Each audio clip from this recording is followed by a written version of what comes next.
Welcome to Hurrdat Sports Live. This continues to look better by the day for the Penguins as Brazo centers. Mantha scores! Oh, the big man connect! Here's Kiki. Up top, McAvoy to Pasternak. Drilled. He scores! Charlie McAvoy. Trying to go to the other side of the rim, use the rim as protection. The Rams count it and the foul for the 15-time All-Star KD. They spotted the magic three and then have scored 8 consecutive. LaMelo. Green runs the floor, challenges flag but couldn't finish. And it's cleared by Powell. Flag with a head of steam all the way. Heads and hits. +1. Waiting to create a shooting window, and again, he scores inside the paint. Oh, really deep for Steph Curry. Unlimited range. I talked to Fox Sports, who puts the crown on, talked to them in Miami, and I said, man, thanks for that tournament, because, you know, it taught us to play in a championship environment, win or go home. And that success we had is carried over mentally. You know, Cale Jacobson, you know, went from who was Cale Jacobson to really probably our MVP of that tournament last year. And now, you know, I think I saw a stat, if he plays 10 minutes a game, we haven't lost. So, of course, we haven't lost if he plays 1 minute a game this year either. But when Cale's on the floor, but again, he came forward last year in that crown. So that was a real turning point, I think, for what's happening this year. Good morning. Welcome in Hurrdat Sports Live, presented by Next Gen Mail Medical. That's DB. I'm Ravi and Lulla here at Hurrdat Sports Bar and Grill. What's up, DB? How we doing? Good. I you know I like Troy Dannen, right? Oh yeah. I do feel like we haven't lost when X happens. Time out. Yep.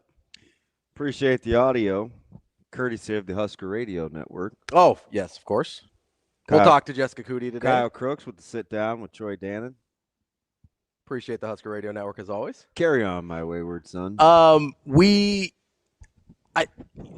analogy of we haven't lost when X happens loses a little bit of luster when you just haven't lost. Yeah, I know. Right? It's like, well, I haven't lost when Jared Garcia plays X number of minutes. You know, like all I could think of when you could say that for everybody. About that, I was like, oh boy, you know, get my man Logan on the crime scene. I know.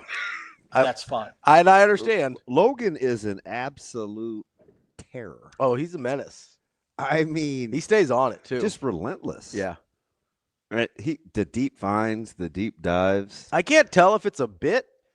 I think he's just I just think he's a fan, and he was passionate about his data.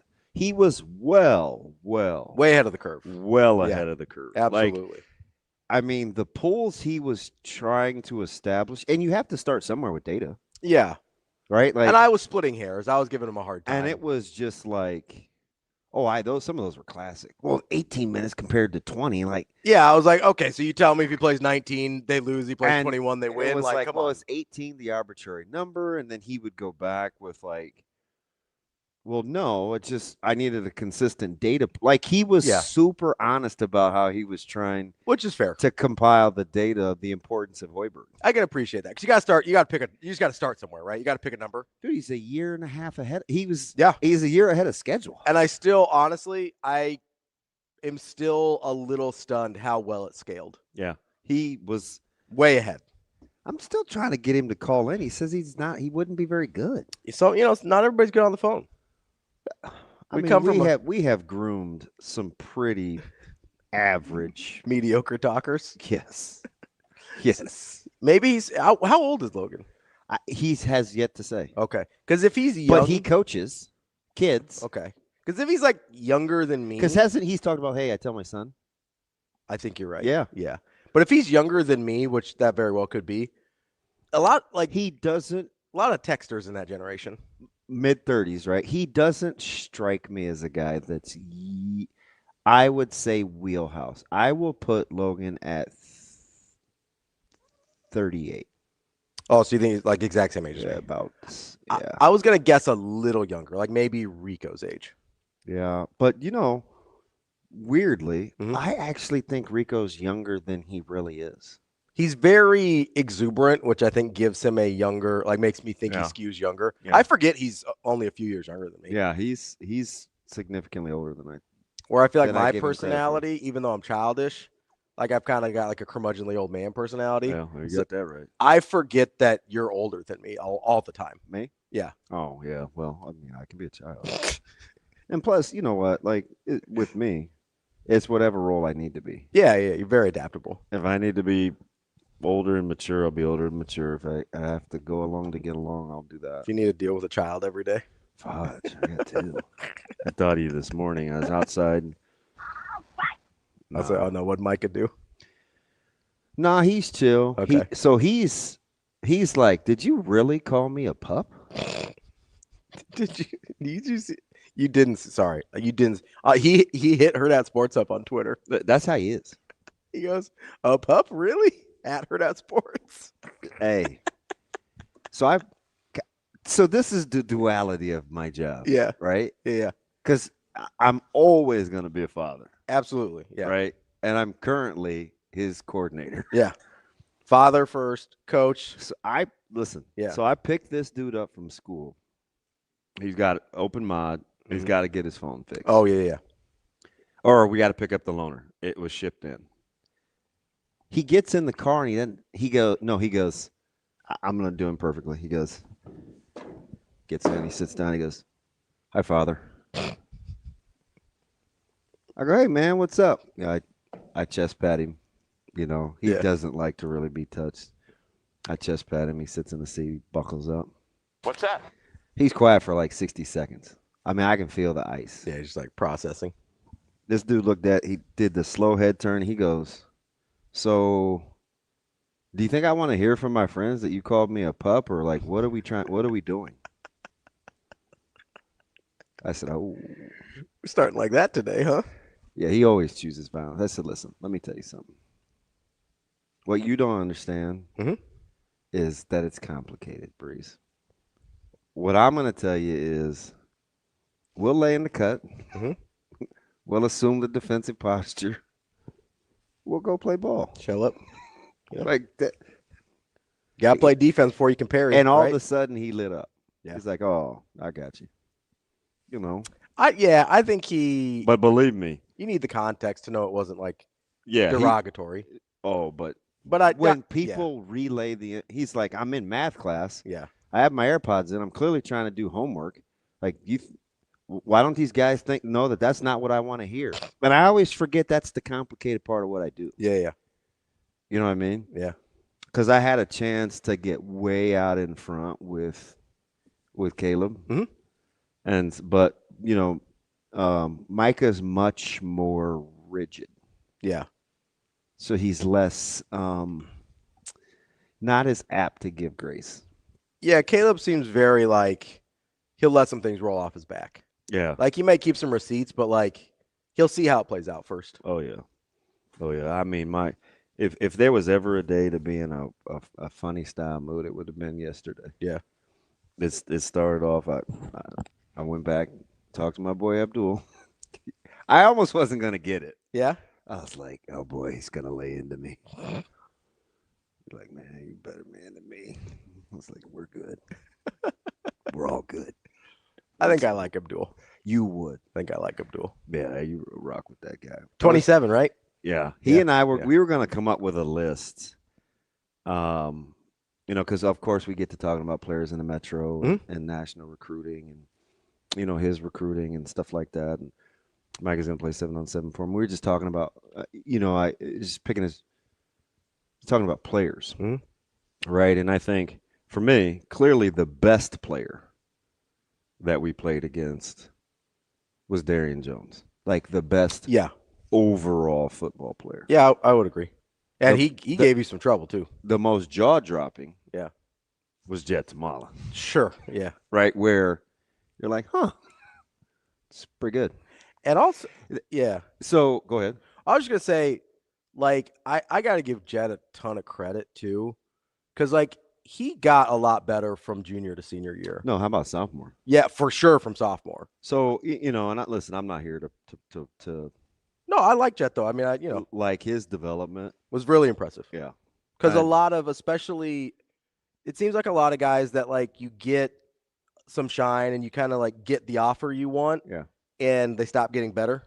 Like that's the end goal. Well, that didn't happen. So with one Jet. of the reasons that I've always, I told you, like I think I've been DMing this kid since he was a sophomore. You've been cheering for him. So the one thing, my favorite thing about him, he gives zero care. He's just competitive. He stays on it. Like, and I'll rock with that. Yeah. So he was probably Darian's the best. I think Jet was probably the most jaw dropping. But I'm coming up with like these 4 or 5 like superlatives of the best, the best of the underappreciated from last year. Oh yeah. Bryce Vignes is on that list. Yeah. From Papio. Who's the Zach is on that list from Zach was. But see, so the difference between like Vignes and Zach has stats. Oh, for sure. He put up numbers. So people I do think he's underappreciated. I think he's underappreciated because he didn't get the recruiting attention. Man. But that kid could ball. Shoot, Held got him. Yeah. Which Ryan did well. Well, he got another guy on the list, Urban.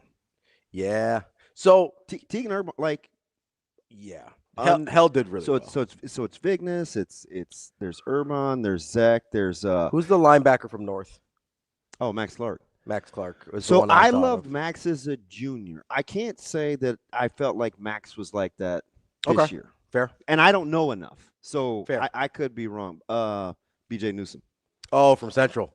Really, really good. He's a menace. Dude. Like, he makes that all. Yeah. So when I say, like, not, like, off the radar, like, and coincidentally, like, Newsom and Vignes kind of shared the same. They're kind of a little undervalued size-wise for what they do. Sure. But incredibly talented. Yeah. Central's offense without Newsom would have been you saw it. Lot of trouble. You saw it. He was dynamic. You saw it. Yeah. And I think him getting hurt helped spur the departures. Possible. Right? It's like, is this what it's like? I mean, is this what it's like without and without I told you that for 2 years. Yeah. You call Coach Lamonge right now. Yeah. Most underappreciated player in the Metro. He's not gonna call him by name. He's gonna say number 7 from Central. I almost want to say most valuable. Certainly. So let me see. There's Urban. Although he has stats too. Urban does, yeah. He has tremendous stats. Yeah. So maybe Zach and Tegan don't count. I just think we talk about a lot of other things about that school and not those two. For sure. So I talked about Vignes, Newsom. Talked about Darian as just the best He's overall. Not under the radar, but best overall guy. Yeah. Like, I mean, not even 2-way, 3-way guy. He's dynamic. Like, he was. I wonder what's going to happen. Like, if he stays on the gas, because he's got a coach that's going to coach the poop out of him. Sure. And I don't know how long Parker's going to hang around, but I mean, he's going to coach the living daylights out of him. But just kind of this superlatives for guys flying under the radar, because I was talking to D-Jack. Just elaborating more about Freeze. I was telling him there's a lot of guys like that. Oh, yeah. I mean, Slagle was really good.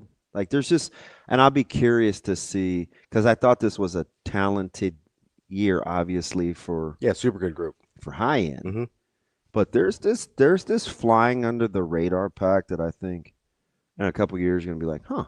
Yeah, I think the depth was maybe better than we gave it credit for. Well, you got me. Well, I got you, and then you've taken it to another level of the trickle down effect.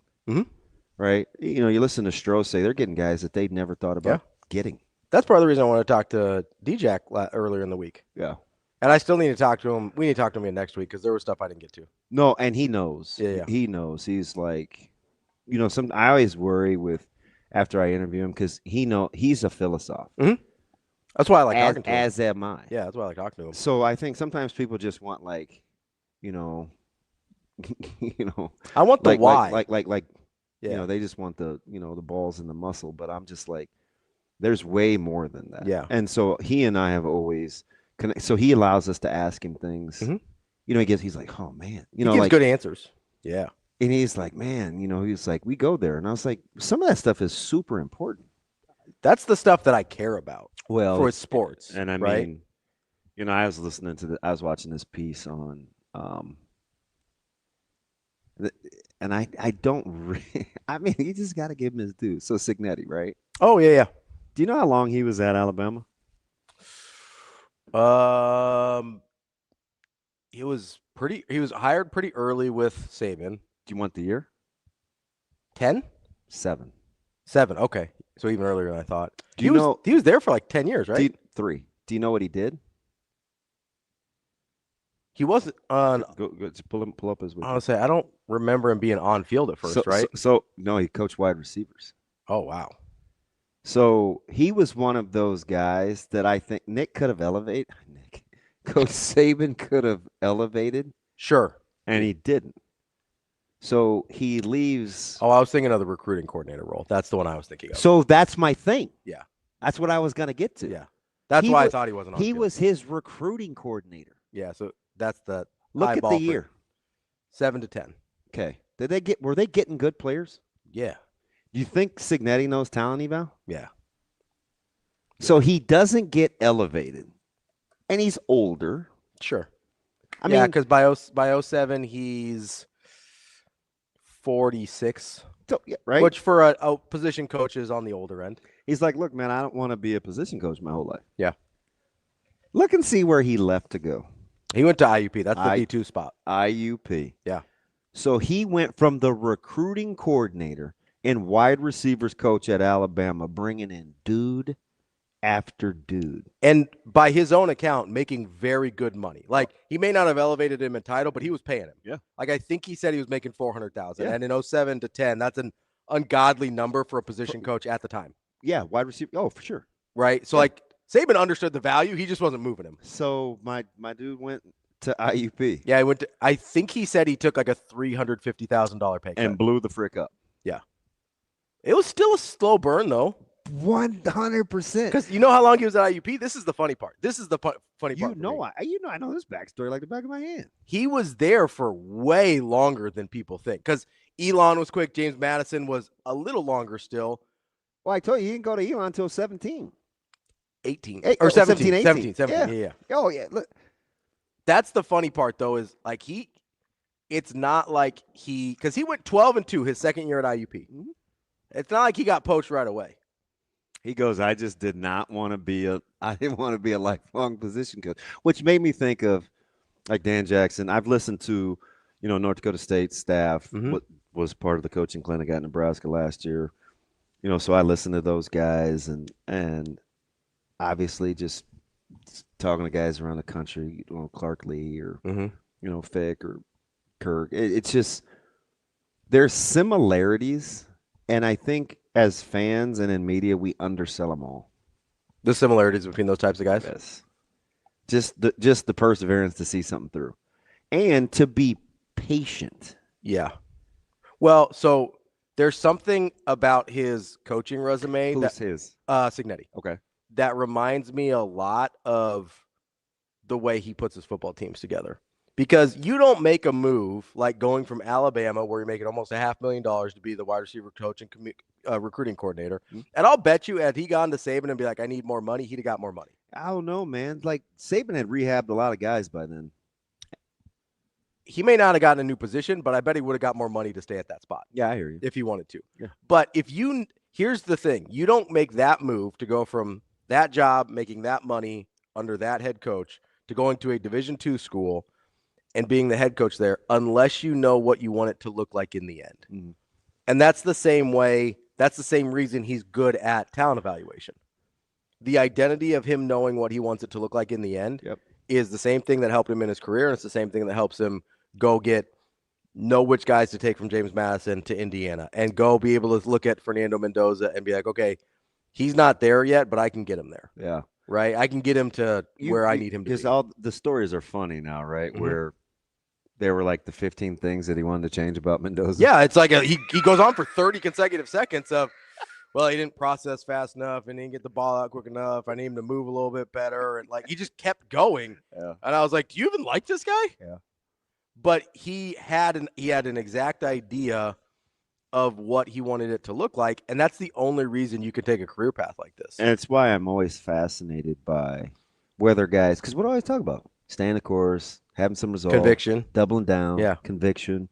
That's why, this year it fascinates me because he's removed almost for Rhule. Yeah, he's removed almost all of the things that have ailed him. A couple bad hires, took a few chances early, kind of resettled. Yep. Then the landscape changed, so he had to change on the fly. You go from not having a ton of resources to being in an okay position where you can at least sit down at the table. So some of these things are new. We don't think so. We just think year 4 or year 3, the schedule looks like this. It should be like this. But the moving pieces that I think they're trying to navigate, and you heard a little from Dannen last night. I was going to give Casey a hard time, but I didn't know what kind of mood he was in because it was going to start with him shaving. Yeah, I love his beard, like the little First down, scruff. Huskers. And he went clean face on me. Yeah, and I'm like, oh. So I brought back the old KC today. Well, yeah, you got to keep him with the beard there. Yeah. Oh, we got the whole crew on here today.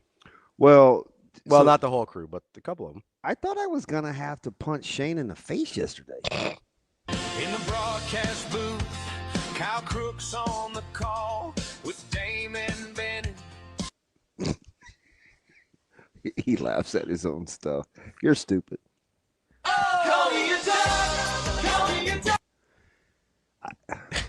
That's fine. It's Friday. I mean, no holds barred. Yeah. Anyway, so you're gonna give Kyle a hard time? Yeah, but one of the things the thing that I think would be very, especially in light of, I'm not going to get on Sipple. Shane, get Sipple for Monday.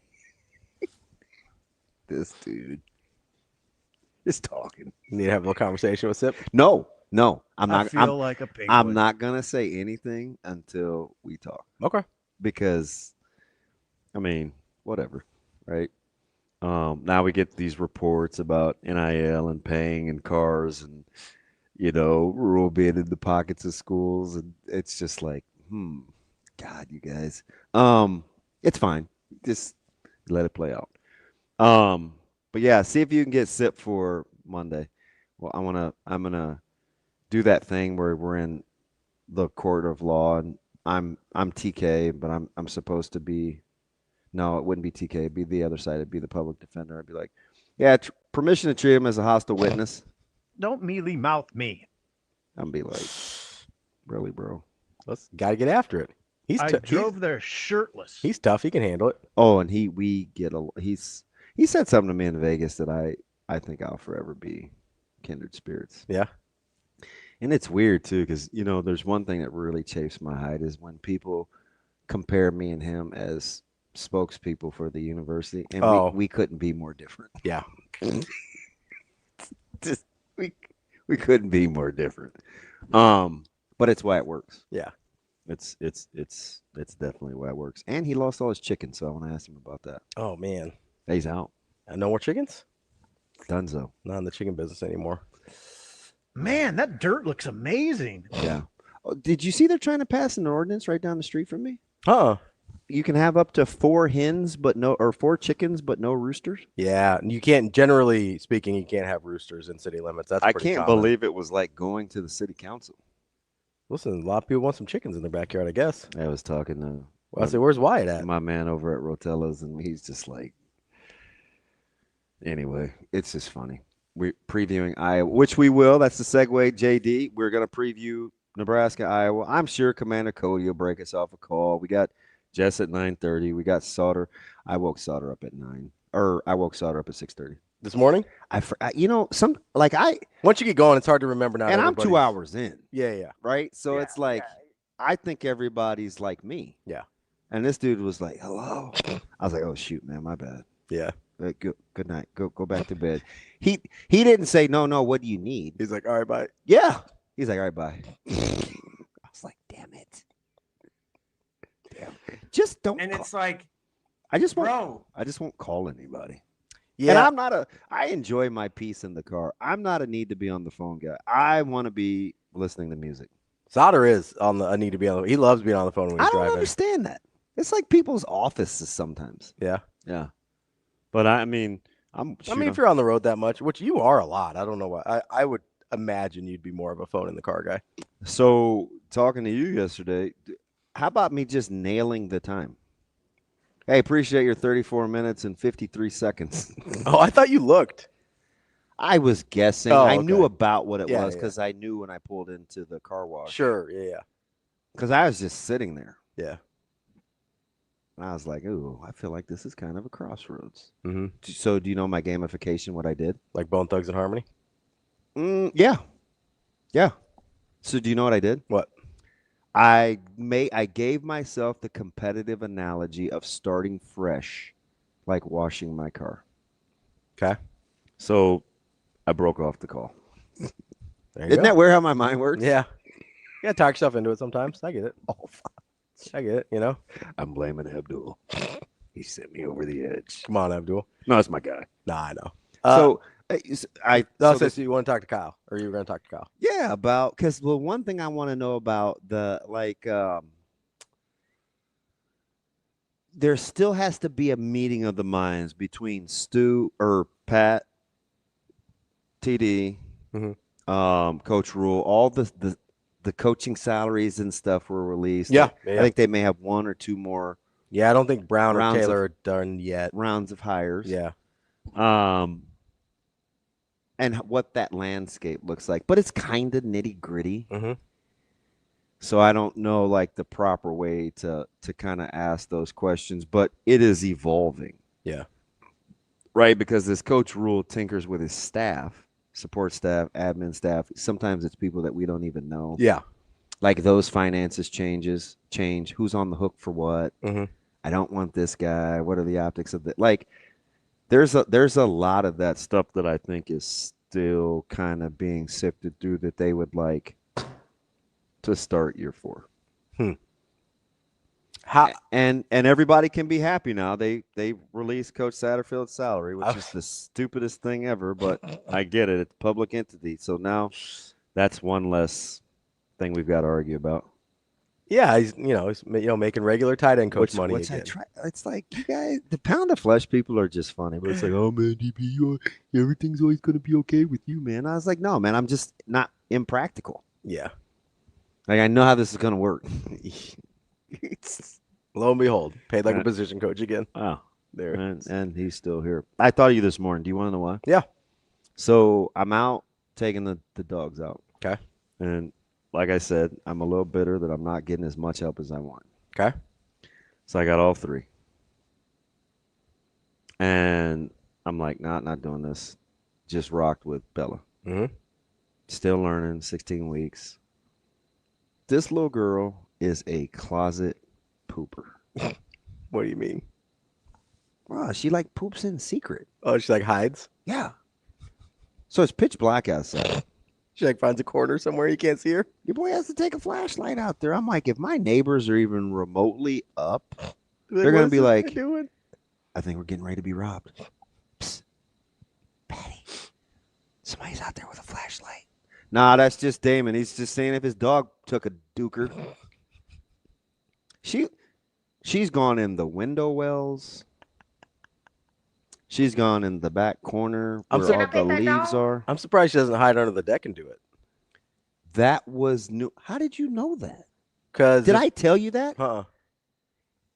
A week ago, your boy is on all 4s looking under my deck. I want to board it up. I'm surprised you haven't put the trellis. Well, I don't know how I'm gonna. It's big. It's a big deck. No, I know. I don't know how I'm gonna get all. I can't enclose all of it. I was thinking like chicken wire. You can put chicken wire around it. Dude, I can't even fix a toilet lid. How am I gonna? Well, I mean, you get somebody else to put chicken wire around it. Dude, get Lupe. He can help you out. He seems handy. I told you, Lupe already changed my tire. He's good for the year. Oh, okay. I didn't know. I thought maybe he would help you out again. This dude said, hey, you got anything I can sit on? Sure. Can make that happen. But, I didn't put 2 and 2 together because he looks like way fit. Yeah. But I do forget his age. Yeah. He's like, man, it's a lot easier to get down than it is to get up. I was like, oh, shoot, I feel bad. Nobody, is there anything I can do? So then I just sit there and I look over his shoulder. I feel like I'm helping. He's probably like, why is this dude breathing on my neck? Like, what can I do to help? Go sit your little black ass down somewhere. That's probably what he wants to say. I'm like, hey, man, I'm just trying to help out. Wait, so why did Bella going out made you think of me? Because sometimes your morning gets shook because your dogs yeah. get fickle about going to the bathroom. Yeah.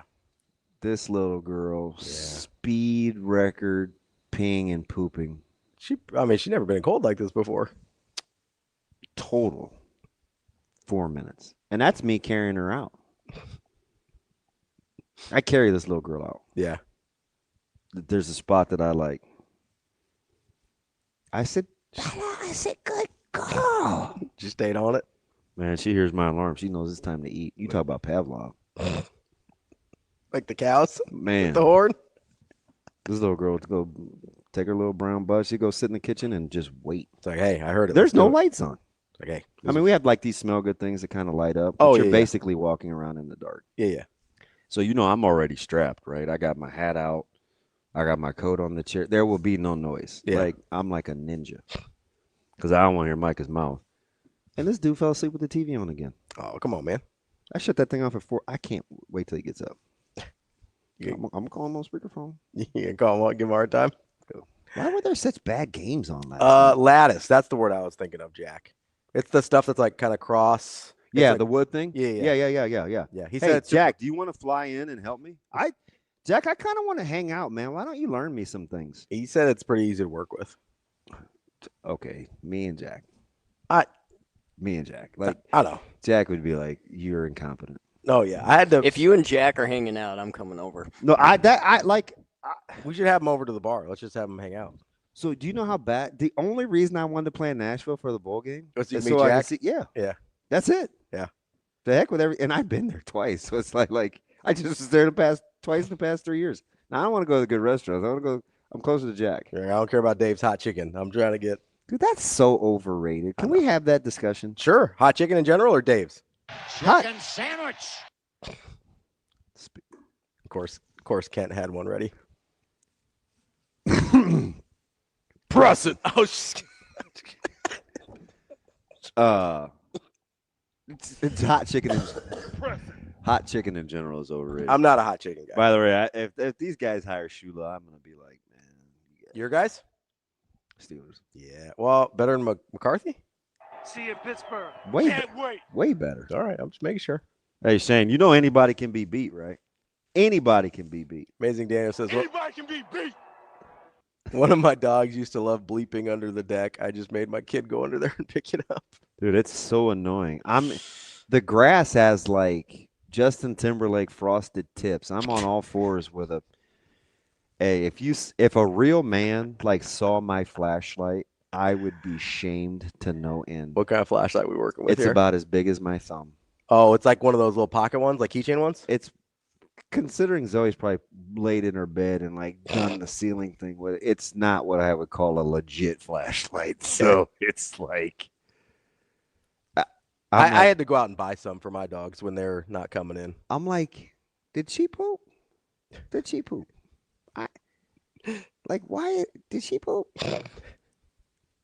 You got to make sure, look, you don't want to have an accident. And I'm OCD. Yeah. No, I get it. Like, it's just funny because so my old dog Tally, when I was living at my parents' house after the divorce, that I was very good about making sure, because like now I pay somebody to clean up the poop and they just do it once a week. What are they cracking you for? Dude, for 3 dogs, it's only like $50 a month.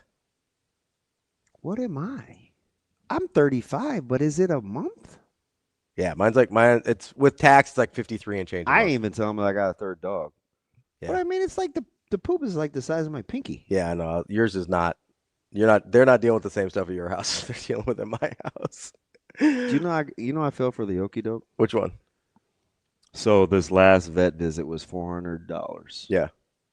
For new girl? And it was no, that was for Biggie. Yeah. Yeah, okay, yeah. So that's $790 in the last 16 days. Yeah. Do you know the pet insurance is each dog for the premium? Oh. I did not know that. Oh, I didn't either. You found out, huh? Yeah, they're out. Feel great. We'll be Poetic justice. Let that shit sink in. This dude. First of all, that's not poetic justice. That's getting over. That's highway robbery. That's getting over. Each dog is. I'm done. But no, so let that bleep sink in. Let that shit sink in. you can't let it sink in. Then you can't pick it up out of the grass. This Shane. dude is truly choosing violence today. I would have to go pick up the poop immediately when I was living at my parents' house, and I missed it one time because it was cold out, so I went back inside and I didn't think she had to go, and so I thought she was just doing number ones. And then I my mom's like, I think she pooped out there. And so I go, hey, Tally, show me where you pooped. Girl walks right over to the pile. And I was like, it's right here, Dad. And so from that point forward, I was like, hey, just show me where you pooped. And she just walked her little behind over there every time. It was unbelievable. This crazy little girl eats dirt. Oh, I meant to talk to hey, good morning, Brother Nelson. How we doing? He's like my fave. Oh, I saw him in here. Yeah. Hey, how about his wife choosing violence? She pops up in my Twitter every once in a while. I'm just going to say this and leave this right here. I'm not trying to embarrass you, Brother Nelson, because we've hung out a ton. We walked in the mall together at Vegas. Yeah. She does not play. So don't go messing with, I don't say anything to her. I don't say anything to her. Don't go messing with Makai. These aren't like Nebraska nice people. Super cool people, very protective of her family. Sure. Yeah. She's like, yeah, I see the sarcasm. It's not funny. Tighten it up. You don't want to see Mama Bear. And I want to say so bad, you have no idea how much truth-telling she is. The family doesn't play. No, I like... leave them alone. I like all of them. Makai just didn't roll out of the rack and be like, oh, I hate the free world. It's comes by it honestly. Yes. Better leave her alone. When your first cousin is Justin Evans, yeah, leave him alone. Yeah. No, he's got a certain demeanor. Yeah. And actually, brother, no, he's actually the cool one. He's He's actually the chill one. You know what I'm kind of picturing right here? This might not be right, but did you see the movie Air? With the dog? No. It's the movie about Jordan signing his shoe contract with Nike. I didn't sit through that. So Viola Davis plays his mom. Hey, you see what he said? He said, we're Nebraska at heart, just not too Nebraska nice. Yeah, that checks out. You got to know him, too. It kind of reminds me of the dynamic of Viola Davis is playing Michael Jordan's mom, and she's kind of all business and not taking anything. That's how Dolores was from allegedly. Yeah, and then James is sort of a little bit more gregarious, but you're also I also don't want to step on the wrong side of that track either. And then Michael's just out there coming out mad at everybody, staying on business. 10 toes. Yeah, see, Mr. Nelson's seen it. Look, I'm telling you, that's your kind of dude. Yeah. Oh yeah. You know how you're mad at me about how the whole thing transpired? He'd have pulled the trigger. He'd have been like, "What? Need a few trigger men in my life, Oh yeah. He just as soon slit your throat. Well, listen. Ask questions later. You gotta have sometimes you got to. Jose says he's got 3 acres and 3 dogs, so they just go wherever. Joe Good? Yeah. Right. So where are you in the West Coast where you get 3 acres? You got to be out in the sticks. Yeah. You in Fresno, Sacktown? Yeah, gotta be. I think he said he's got 3 dogs. He got 3 acres. No, just 1 dog, 3 acres. Got confused there a little bit. If you're affording 3 acres out there, you got to be in the sticks. Yeah, maybe Central Coast. It's a little deserty out there. More farmland. I don't know. Where you at, Joe Good? You get inland very far in California, things change a lot. Ooh, a blue healer. Those are pretty. Yeah, they are. They need a lot of exercise though. So Zoe was doing this thing called doodles over in Rockbrook, and so I moseyed on in to kill some time at the establishment next door. She had 3 dogs, and one of them was a healer. Yeah, healers are great looking dogs. I've never seen dogs in a lounge, but great looking dogs. Oh yeah. Oh, Jose Bueno's got 2 dogs. Okay, my bad. Yeah. Joe Good, where are you? Where did he say? Near Victorville, Barstow. Yeah, Barstow's yeah. That's kind of out in the sticks a little bit. I figured. Yeah. Man, so you got to be at peace. Listen, you got a little land, feeling good. You teaching on a reservation? And I mean that with all due respect. I'm looking up Barstow, see where my surrounding areas are. I want to see how close I was to Central Coast. Hey, were you as disappointed in the sports night as I was? No, man, I had a great time watching Australian Open. I had a lovely night. Can I ask you something about Osaka? Oh, yeah, sure. Does she just attract drama? I think so. Like at this point, there's too many different types of things that have happened around her. Like at some point, she's the common denominator. Yeah. So I think yes. I think she is. I'm probably out. And I'm out in terms of like I don't root for her or root against her or anything like that. Like I don't particularly care about her as a tennis player. I think that's not where I thought you'd go either, because your boy dropped 38 and took an L. Listen, I don't unless there's a Giannis trade out there, I don't want to talk about it.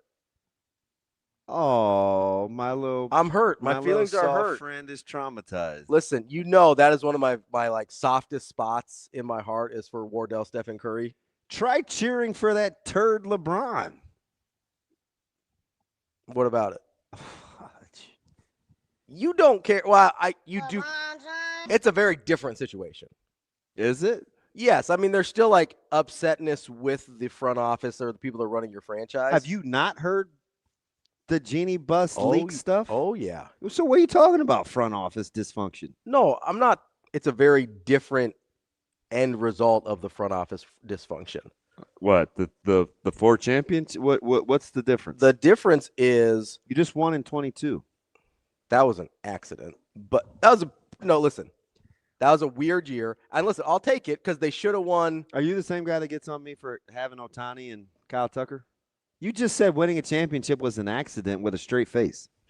It was a very strange year. Accident was the wrong word. It was a very strange year. But they should have had the one in 16, so I'll take it as a replacement. The Suave. Yeah, what did Rico say? Listen, that's what you get for hiring Mike Brown. That's what I told him like 2 days ago. We tried that. I told him like 2 days ago. It's my man, Cousin Ronald is back. It's going to be a good Friday. My biggest issue is I feel like they have never appreciated the level to which Steph Curry deserves the generational treatment in terms of like wherever LeBron's been, like him or not, that franchise has always done everything they can to get him every piece he thinks he needs to try and win a title. Now, he's wrong a lot because he's a bad GM. But there have been no holds barred at any point in his career, even first stint in Cleveland. Like, they're trying to sign Shaq. They're doing everything, Told right? you don't hire that guy. You know he's won Coach of the Year. I'm aware. The only time he's ever even looked like a good coach was in Sacramento. And I guess it's just the profession, but with the Budenholzers, the Mike Browns, the Thibodeaus, the guys that just keep getting jobs. Anybody can get fired as a Coach of the Year, but man, like Nick Nurse. Yeah, I think Nick Nurse was was out in Toronto like 3 years after winning it. Yeah, I don't even know if it was that long. Who was old boy in Milwaukee before Budenholzer got fired after Coach of the Year? Also, after? Yeah.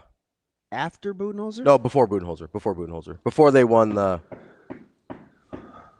I think it was Milwaukee. And then there was another one. I think Detroit. Not Detroit. Born and raised in South Detroit. Big Journey guy, huh? No. I'm going to look up Coaches of the Year. It's going to drive me crazy. But that's the best you've ever typed. Good for you. It was so fast. Good for you. I'm on it. We're trying to get it. We got our Wikipedia up. Oh, I have something for you. What do you got? We're in the tree. Do we need to? We're in the tree of trust, right? Okay, yeah. So you do the whole Tyrone thing. You've gone into like Black Voice. Dwayne Casey. That's what it wasn't. It wasn't Toronto. It was Dwayne Casey. Oh yeah, Otis Nixon. Yeah, he got fired immediately. It's Otis Nixon. I was gonna start describing how he looked, and I was like, I'm gonna get in trouble. Oh, you've done way worse. I know.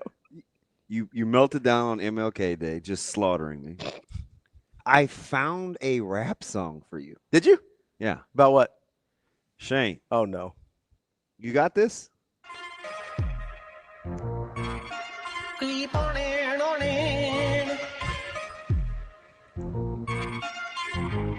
See, I'm riding higher and higher. Ooh. Kinda broke, so you know, all I got is 5. I got 5 on it. Grab your 4-3, let's get key. I got 5 on it. Messing with that. Can I tell you something? So I probably had that coming for a while. This is over here.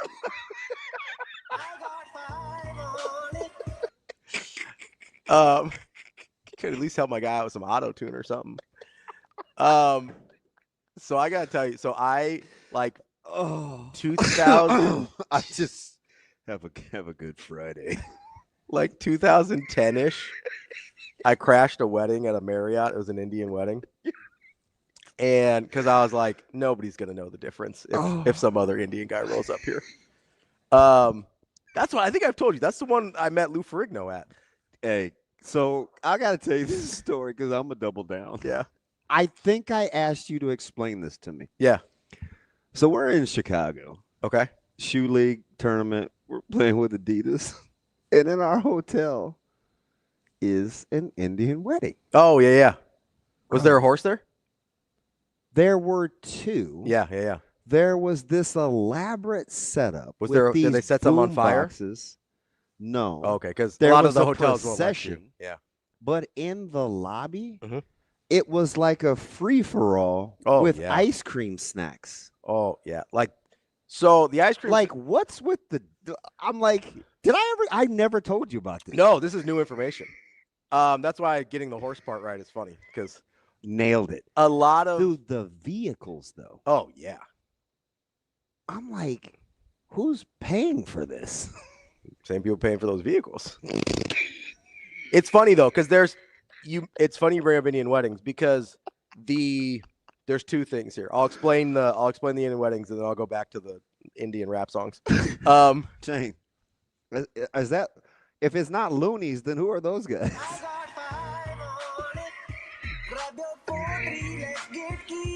It's the rolling of the R that kills me. So I've been sitting on that. Around town, there's only like 2 hotels that Indians have weddings at because those are the hotels that will allow them to do like all the things, like bring horses in and things like that. I went to an Indian wedding like probably like 20 years ago. Like they literally found a hotel that would let them start a fire inside the building, like not in a fireplace.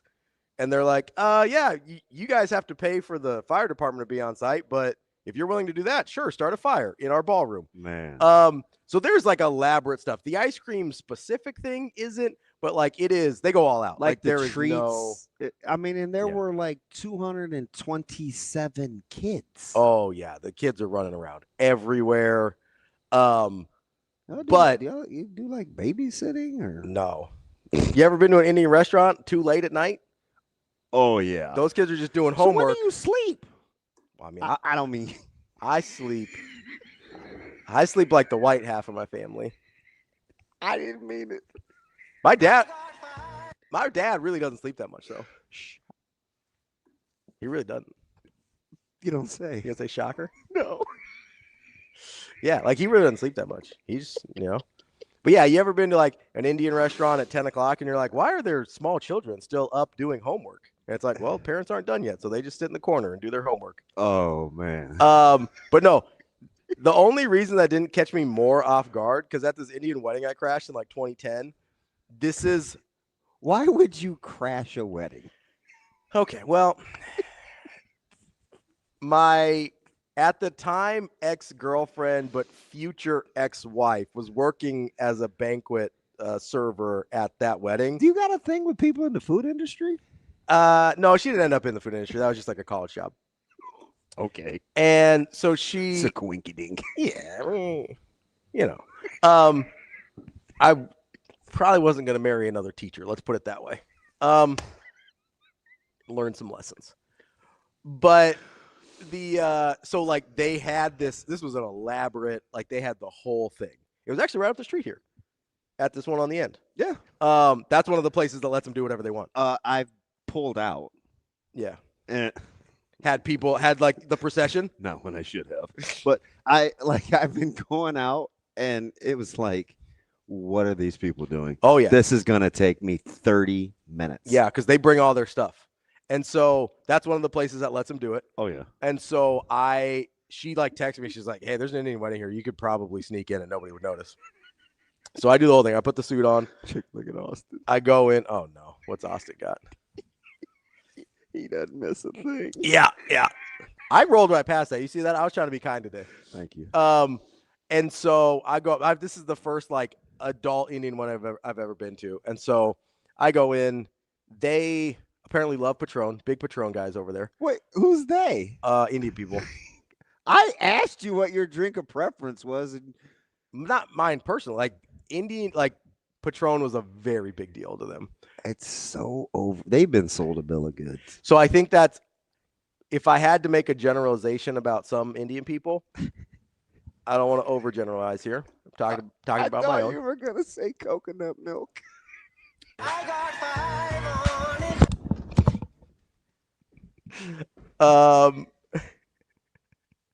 Let that shit sink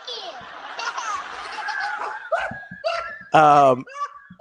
Sometimes they will see things that are portrayed as like American status, and they'll want to do those things to let people know they made it. Right? That's why you see the nice cars and stuff like that. So, but so I'm at this wedding, and go ahead. That's on the heels of your grape drink in the watermelon. Oh yeah, 100%. Yeah, okay. No. There's I did think you were going to say that though. Very little you could say that I do not have coming. Okay. Like I'm well aware. So I go to this Indian wedding and they start playing. They play like a couple normal songs, and then the first thing where I was like, "Oh, this is going to be different," is this guy comes out of nowhere with a drum that's like under his arm. How Caucasian is your significant other? Oh, she was what? Like hippie, tree hugger, granola, or like Lily? Whatever Wisconsin white is. Emo? Depends on the day. Jeez. Good job with your taste. I was going through a lot. Oh, I've been there. And so this is I apologize. I'm sorry, you guys. And so I like this guy comes out, he's got the drum under his arm, and he's got like, it's not like a regular drumstick, it's like curved like L shape, but he's like whacking this like to the beat.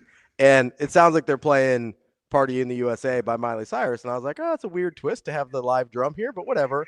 And then I'm trying to think of that song in my head. It's a Party in the USA. Oh, yeah. So they're like playing that part, and then yeah. After the first chorus, he said Wisconsin. Yes. After the first chorus, it drops into that, like something like that in Party in the USA. And I was like, what the? And they played, every song they played after that was like 30 Seconds American. And then remix. We got my guy dropping rolling R's over there. And I'm just like, you know what? There's enough Patron that can make this okay. Oh. And we found that magic ratio. And then I met Lou Ferrigno, who apparently was a family friend.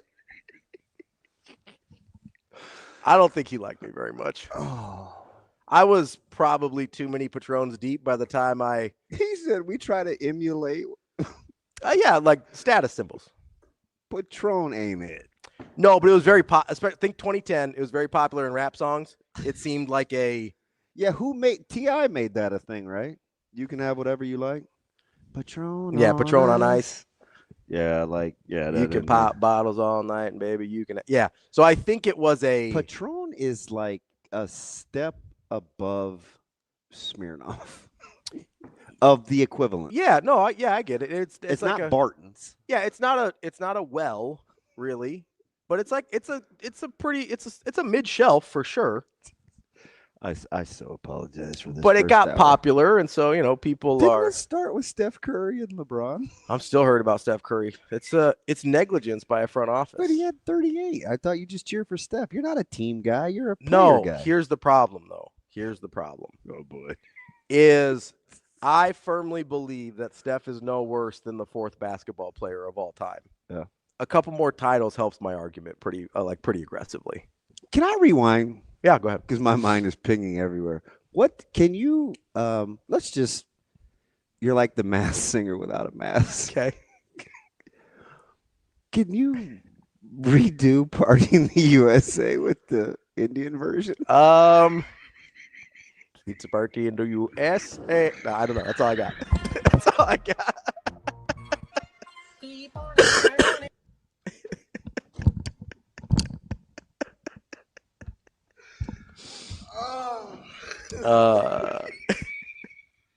That's all I got. Oh, I told you the time that I did stand up at my high school, right? Oh, sweet baby Jesus, no. So I told this joke about my dad because he would, and he might be listening still. I told this joke about my dad. Oh, he is. I apologize. No, it's fine. He thinks this is. He laughed at this joke. That's why I know it's okay. What about the birthday thing? Was he okay with the birthday thing? Yeah, I mean, it is what it is. Do you know his real age? We have a pretty good idea. It was a turbulent time in the history of India when he was born, No, but I was telling so I did stand up my senior year in high school for the whole school. And one of my jokes was talking about how my dad would talk to his Indian friends on the phone, but then if they said the name of a restaurant, it was like in plain English, right? So it like accent drops everything, right? Because my dad at this point doesn't have a role play. Do the whole the Indian thing and then say like Burger King. So this was the joke. It was actually Carlos O'Kelly's because for some reason, like that year, they just went to Carlos O'Kelly's all the time. Oh, their fajita pizza Chris used to slap. And so I'd be like, he's talking on the phone and I can't understand a word. And it's like Carlos O'Kelly's, and he thought it was hilarious.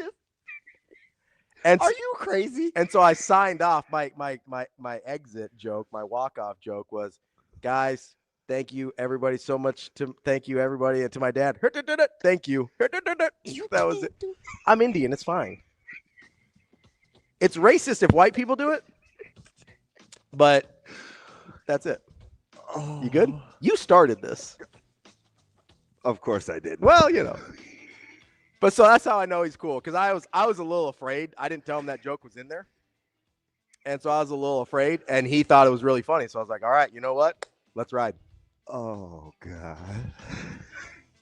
I miss Carlos O'Kelly's. I got 5 on it. I got 5 on it. That's TV. I'm Ravi Lulla. Who are we talking to? Tim? I have no idea. Oh, God, that's convenient timing. Oh, shoot. That's going to be awkward. We'll be right back. My bad.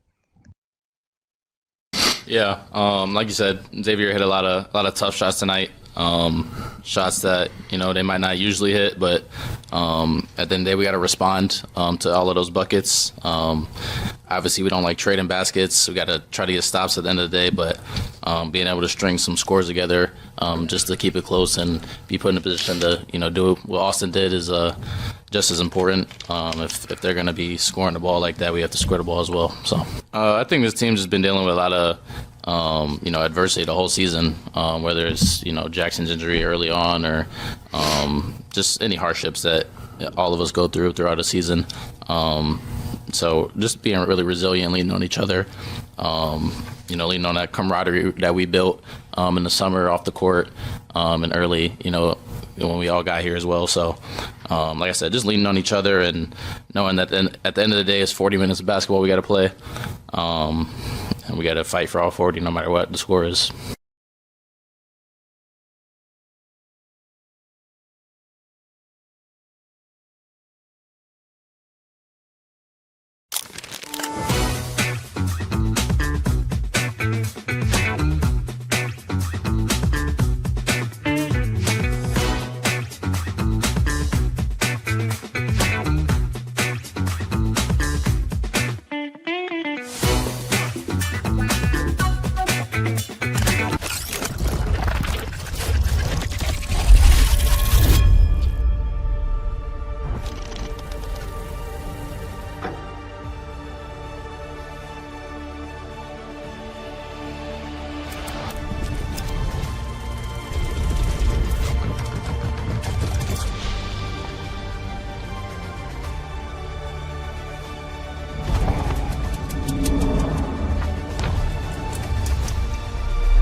Just his toughness and obviously his size.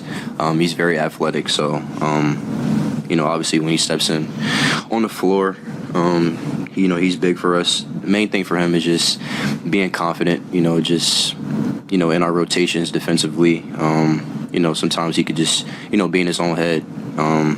Like I said, he's a great player, and he's going to keep finding his shot as well. For him, just staying poised. That's really it. I think that's just an opportunity for me to, get a bucket myself. If not, I got my shooters up on the wing. Obviously, like we watched it in film. It was just when we're not playing with pace, our offense gets stagnant, and then teams can easily guard us as well. So it's on me to push the pace.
Welcome to Hurrdat Sports Live. Welcome back, Hurrdat Sports Live, presented by Next Gen Male Medical. That's DB. I'm Ravi Lulla here at Hurrdat Sports Bar and Grill. We are joined now by our Friday friend, Tim VERGHESE from inside Nebraska. Tim, what's going on, man? How we doing? Hey, good morning. How are you doing, guys? TV, have you recovered from your whirlwind We Love Tim VERGHESE tour the last 2 weeks? Because apparently the free I'm world good. the free world has been asleep at how good you are at this. Welcome to 2026, TV. It's been busy. It's been busy, but no, it's been good. You got a lot going on. I wanted to start here with Why can't we just say good morning and ask him how his week was? Oh, we can if you want to. Good morning, Tim. How was your week? Hey, it's been good. It's been slow. Not as much happening, which has been nice. Yeah. Okay. You got to check on your friends. Yeah, I appreciate that. Sometimes I forget. TV, you know I got you, but this the human. Evie, how did you? Are you back in your Twitter account, or is that still? No, I'm hoping. I'm cautiously optimistic. So, do you know what I did? And Brian Edwards turned me on to it yesterday. He goes, "Hey, did you you using the cream cheese to butter the bagel?" No, he's like, "Hey, did somebody ask you to vote for their podcast and this, that, and the other?" I was like, Yeah. "Oh yeah." Allegedly, I got a deal from Ben Harstock, who's kind of my boy. Like, we text. We've done a lot of shows together on ESPN radio, and he's like, "Yep, that'll do it." So, yeah, they got. I am in the process of trying to get it back. I am low key traumatized. Yeah, it's kind of peaceful, but not right. You know what I mean? Yeah. Especially after the last 2 days, because everybody thinks they know what happened with Trae and Tay, and so I have to sit through the nonsense. But it's been good for me to not have to listen to be able to see. Maybe it was fortunate timing because I actually know what happened. So anyway, and listen, of the discourse to miss, this is the discourse that you can just. It doesn't just let it fly right on by. The fact that Coach Rhule's planting guys, that's funny. Wow. But anyway, carry on. I'm sorry. What were you going to say, TV? No, I mean a couple of our guys here at On3 got. It was just one of those things. And I thought I put out a couple PSAs, I think in November and early December, but I didn't realize it was still going. At least the good news is it seems like they're working. I know a couple of people got their accounts back, and I think Twitter now has a solution there where they're helping people get their accounts back from this specific hack. So at least you're on the solution side of things rather than the there's a couple of people out there that lost big accounts and were really worried that account was just lost forever. Oh, see, I'm glad we talked to you. You're at least encouraging. You're a lot better than my partner over here who's tried to low-key bury me since I got here this morning. No, you'll be good. Yeah, I think you'll be good. They figured out a solution, I believe. So let's go, Tim. Speaking into existence. It's better than being patient for sure. You're not my friend right now. You don't want to be the first one. I'm talking to Tim. Wait, after that first hour, you're mad at me? No, I was fine this last hour. Okay. I was very good. Tim, speaking of Trae and Tay and kind of how all that went down this week, I've been more curious, not about their specifics, but this is pretty new for Nebraska in terms of this type of activity. Is this more common nationally than we're aware of, or is is this part of a new trend you're starting to see? I know it's happened in kind of some one-off circumstances, but how common is this type of activity? No, I mean, this is different. This is not a trend, I think, by any means. I mean, you've had your one-off instances, like you mentioned. You've had guys on the West Coast who commit to an SEC school that, by their senior year, them and their family find their way out somewhere in SEC country that's closer to the program they're going to play at, or vice versa. You've had guys in SEC country go out to play for USC or Oregon, and they spend their final year, playing whatever, and I mean, in Texas, you've had guys move across in and out of the state. I mean, Texas A&M just had a corner commit from Arkansas just move into the state to come play, in San Antonio rather than playing in Arkansas. So you're seeing it here and there. I don't think it's a trend by any means. I think this is just okay. Here, Trae Taylor is just a certain level of committed. Him and Tay are very close. Tay's now a certain level of committed. That they just want to get kind of a jump start on living and operating and figuring out what it's like to be a Nebraskan and being in Nebraska. And I think for Trae, for both these guys in particular, again, I don't I mean, the questions of like level of comp and whatever are going to be there. I mean, both these guys. I mean, Tay has played varsity football at that's about as high as you can get in Texas, 5A. But about as high, nearly as high as you can get in Texas. Since he was a freshman in high school, he's played pretty high level ball for 3 years now. Trae Taylor, is started high level high school football in Chicago for 2 seasons now. And also both those guys play on the national 7-on-7 circuit, which you could argue is some of the best competition both these guys ever get at the high school level. So, I mean, from a level of competition standpoint, these are about as proven as prospects as you can get going into their senior year. There isn't as much for them to prove, one. And two, like, they're going to get tested. It's not like they're not going to get tested by any means. Like this, they're going to get tested in the state. They are going to have to learn something of a new offense, going to have to learn a new system, going to have to learn how to work with new teammates. I mean, that's going to be the big thing, I think, with Trae is on the 7-on-7 circuit and in high school. He's worked with the guys he's worked with for a while, and he's gone the extra mile to get extra work with those guys.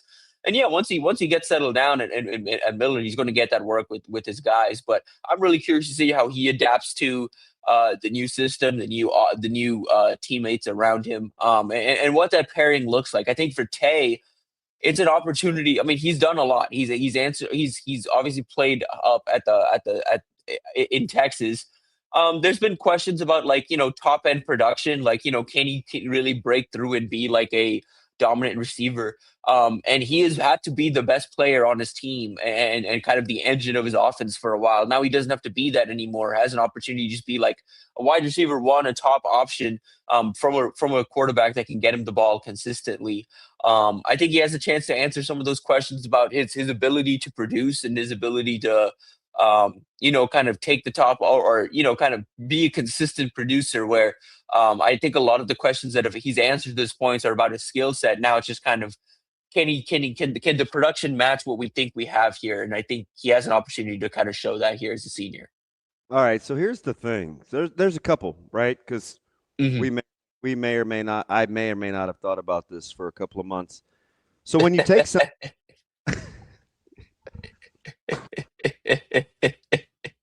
when you take something like this on, there can be some unintended consequences, right? One is like underestimating the level of passion for high school athletics in this state as it comes across as competitive balance, right? There's been a ton of hot takes, a lot of vitriol over the last handful of years about mobility and super teams and this, that, and the other. So there's that.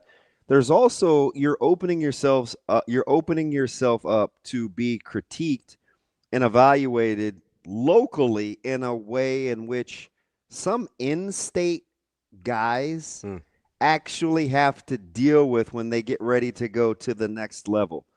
So how good or how bad or how fair do you think it is to critique these guys in front of our very own eyes when they're getting ready to go to the state school and be open to such criticism or adornment or whatever it is every Friday night right in front of us?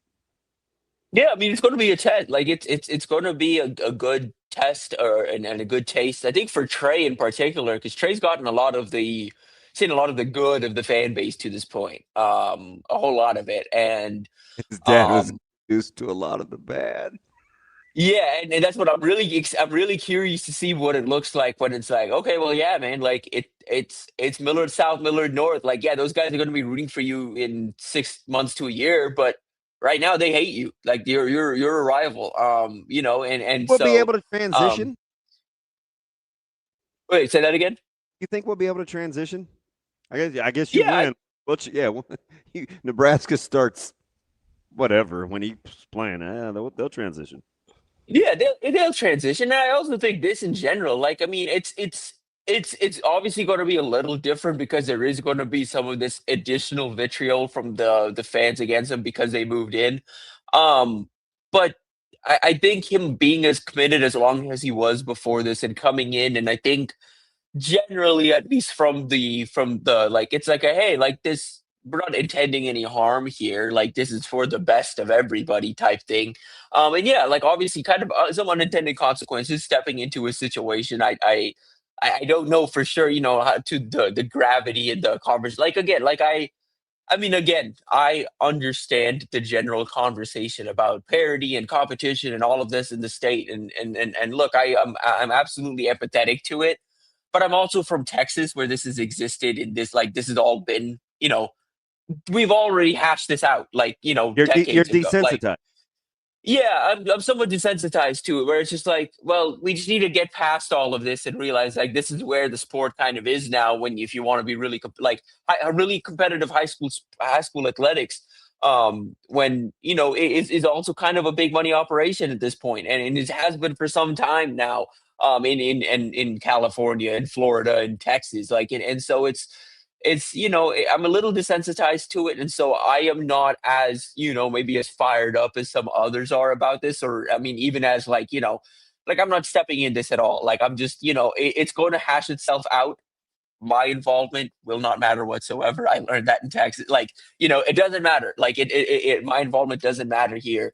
So I'm not going to really step into all of that. But yeah, like I'm really curious to see kind of how they handled this for a year. I think you have to be a certain level of player, I think, to accept, because there's an understanding, I think, relatively what they're taking on. I don't think there was an understanding of like the overall bigger like high school sports conversation. They realized they were taking, but there's the conversation of, okay, well, you're going to be on the wrong end of some of these fans for a bit. Like you're going to Millard South, you're going to be taking on again either like they recognize that. I think there's a level of wanting to see what that's like and taking on that challenge and being like, okay, look, I am this level of talent. You guys need to see this. I think from Trae in particular. I saw comments when he committed or when he committed to goodness, but when he announced he was transferring. No, I mean he didn't pull a Tay Ellis and tell me he was taking his talent to Millard South. Like, let's not confuse the two. No, certainly not. But yeah, that's the thing. Like when he announced his move, in the comments was like, is he going to be the best quarterback in the state now? I was like, guys, he's the number 4 quarterback in the country. Like, yes, like, yeah, yes, he is. Yes, like by far, like, whoa. I'm just kidding. I'm telling you, TV. Like, again, with all due respect, like, there's a lot of talented kids in the state. Do you want to trade places with me at any point, TV? Do you want anything that I have over these last since December 3rd? Would anybody like to trade places? I feel like I'm wearing about 50 hats right now. I don't think I want to be you and run your message board either. I was gonna say, I'm not chomping at the bit to be you or Zach either. So, touche. Yeah, it's. I'm gonna roll this clip. It's funny, TV. Just like the practical application of this. So, like, I'm listening to the number 4 quarterback in the country, and obviously, I'm a huge Braden Warren fan, and we're at Westside, and whatever, we've got to play against Millard South at some point.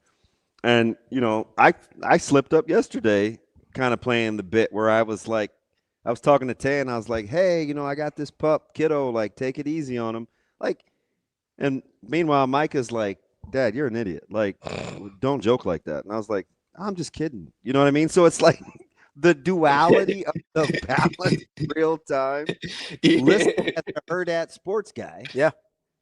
Talk about somebody else's quarterback prowess. Yeah. Versus being a coach at a competitor. It's going to be fascinating. Yeah. I just sit in my closet at home and sample various kinds of tequila. That's my All right, maybe not my closet, just the garage. Close enough.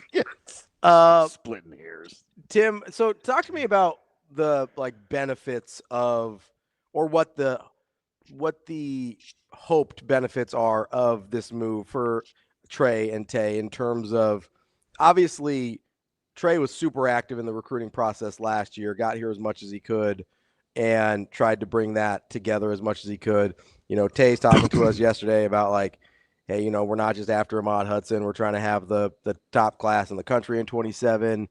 Like how practical of an impact can they actually have being here in the state on a, you know, week in, week out basis with other recruits? Yeah, that's again, it's something. It's more so has to be seen than I think to be, because this is different. We haven't really seen anything like this, but like at the same time, like we do have prior examples of what it means to have your star quarterback or your star kind of quarterback committed for a long time, what it can look like when he starts to peer recruit and when he's doing it in the place that he's going. I mean, Keyshawn Henderson last cycle with Houston kind of brought some talent along with him to Houston, and did a really good job of getting Houston into some recruitments they typically wouldn't find themselves in. I do think Willie Fritz and that staff do a hell of a job, but you know, having that type of talent on the side of it being like, hey, come play with me, come catch passes for me, does mean a lot. And I think there's also this, you know, when Trae committed last offseason, there were questions about his game that have now been answered as a junior. And even Battle Miami this last weekend, again, another big national, you know, kind of opportunity to compete. And he's ripping the ball and he's putting up a heck of a performance. He left, I think, as the best quarterback in attendance by multiple accounts. And so you have a guy now, and I think you combine that, what Trae is now, with how Nebraska's season went, and the conversation around the 27 class and what Nebraska had to do to pick up momentum in that 27 class. You know, going into the year, I was like, okay, hey, Nebraska's got some momentum here. If they can win 8 or 9 games, you're really talking about, okay, like top 5 class. Like they have the momentum to do that. They didn't win 8, 9 games. They won 7. So, but they have Trae committed. He's as committed as you can get. You have a nice nucleus in terms of what you've built out in the class so far. You're trending well for Ahmad Hudson. You're trending well for, you know, some of these top guys. And, you know, they're still at least listening. They're very much listening. But you need some help now. You need some help to capitalize on the early momentum you had, because the season didn't go the way you want. The proof necessarily isn't there in the pudding. But you have a quarterback in Trae Taylor who does have that, hey, come play with me level talent. Like that guys, you know, offensive linemen, quarterbacks, running back, like even defensive players are kind of drawn to, okay, well, this is that kind of guy. And again, we're going to see that as national evaluators get into the rankings and do that this offseason. Trae is now one of those guys. He's always been. I mean, he's the number 4 quarterback in the country, but he is one of those like, hey, this is one of the top quarterbacks in the country. Like it's nationally recognized now, and it's seen by some of these top recruits. And having that guy in the state, having that guy down the road, where okay, Nebraska gets a guy in for a visit. They need a little boost here. Okay, hey Trae, come down real quick. Like come, you know, come help us with this visit. And, you know, Trae does what he can. And, you know, he's a personable guy. I mean, I've been around him now at a couple of events. I mean, Nebraska 7-on-7, Nebraska camps, rivals, you know, 5-star and even 7-on-7 tournaments where it's like, okay, he's not supposed to be recruiting necessarily. And he's not necessarily recruiting, but guys are just drawn to that quarterback. Guys are drawn to his personality. Guys are drawn to who he is. That stuff is going to is matters, and it's part of why you make the move. Again, we'll see how well it works out. That is still something to be seen.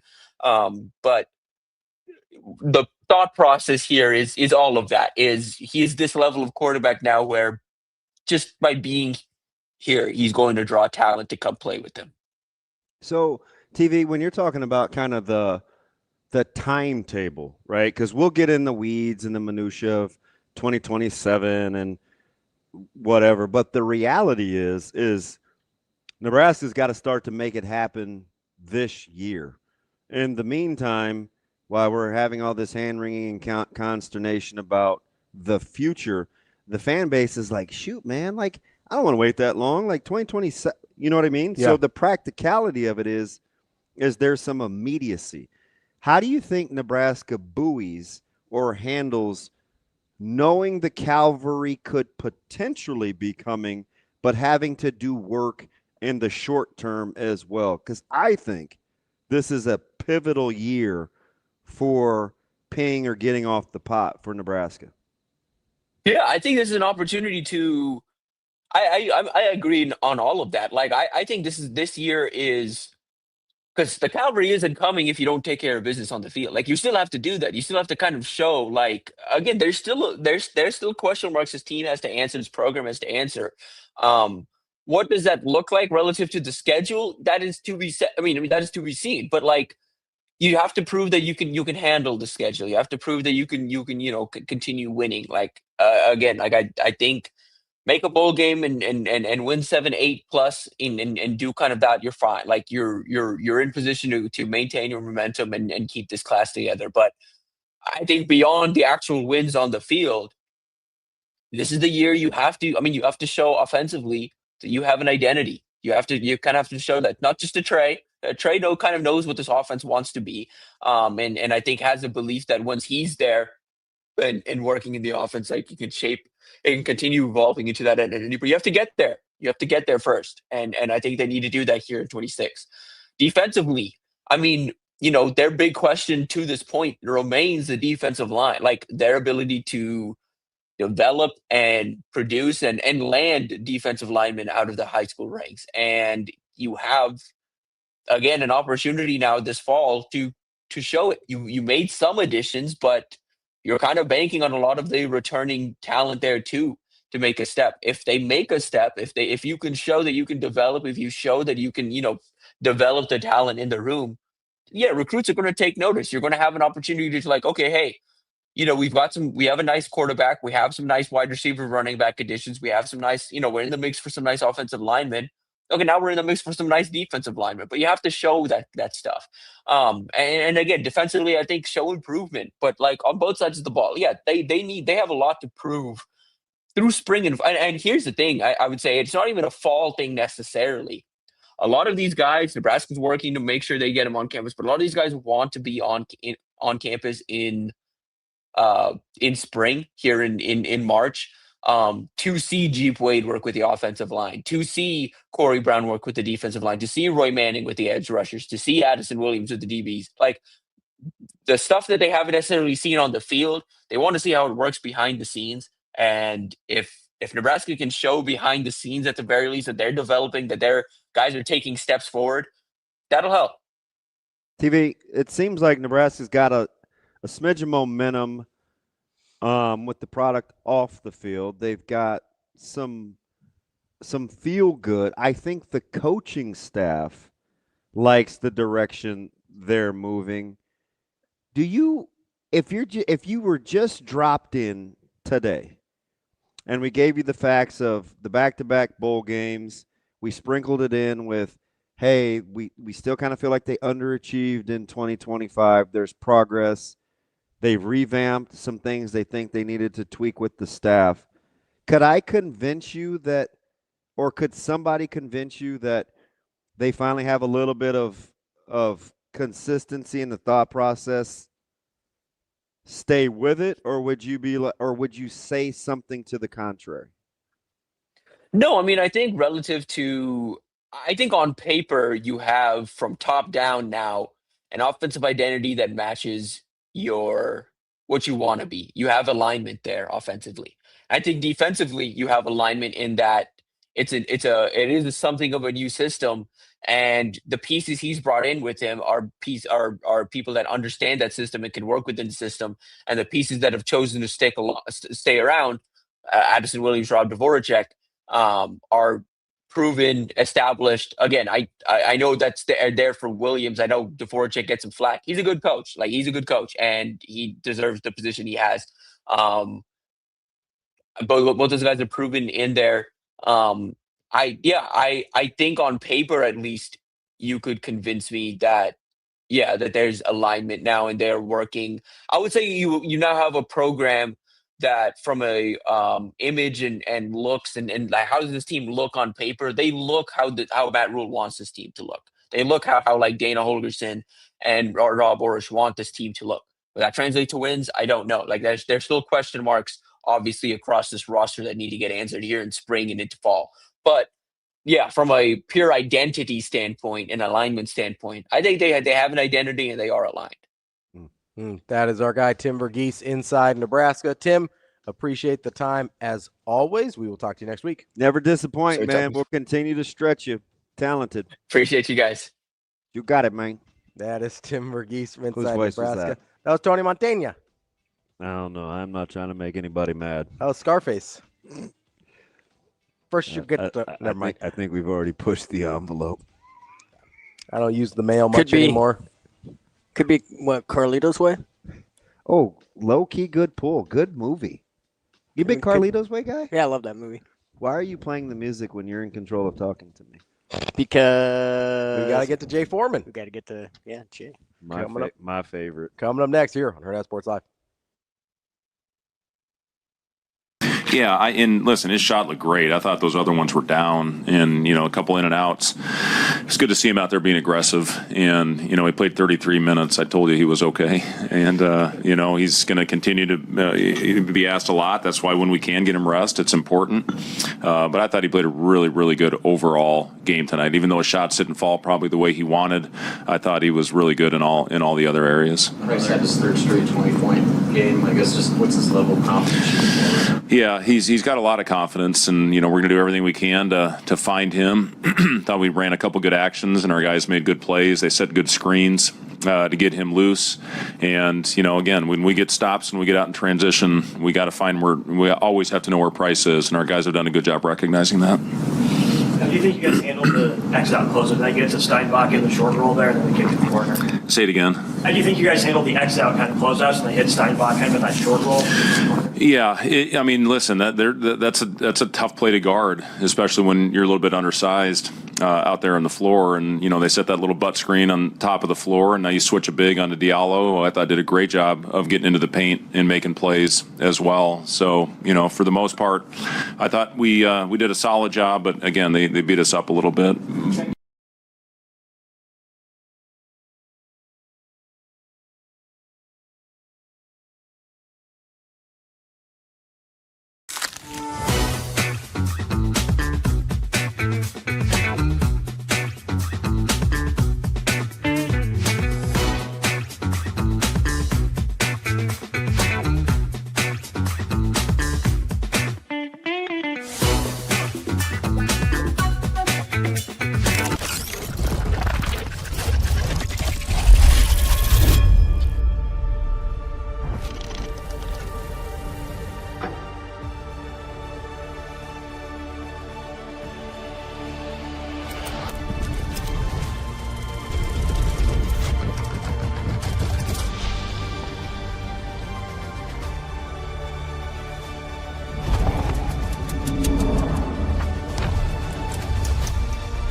Coming into this game, Coach Warburg said your guys' lane would be a big issue. You guys had 40 points in the paint, you won offensive rebounds. What do you think you can use from that moving forward for your guys' next game? Yeah, I think, rebound is just competitive spirit. And like I said, I liked our guys tonight on the glass. I still think, we had a couple that were in our hands that, they came and just raked it away. I know two for sure were, Hoiberg came and just took it from our big guys, and that can't happen. But I think, we have to use our size, Frank and Hannes, and those guys. Like, that's one of our advantages when we're offensive rebounding or trying to throw the ball down low. Now, the way they defend, it's really hard to get post catches. So, we had to do some different things tonight, offensively, and I think our guys did a pretty good job, on pretty much on a 2-day prep, preparing for a defensive team like that.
You're listening to Hurrdat Sports Live.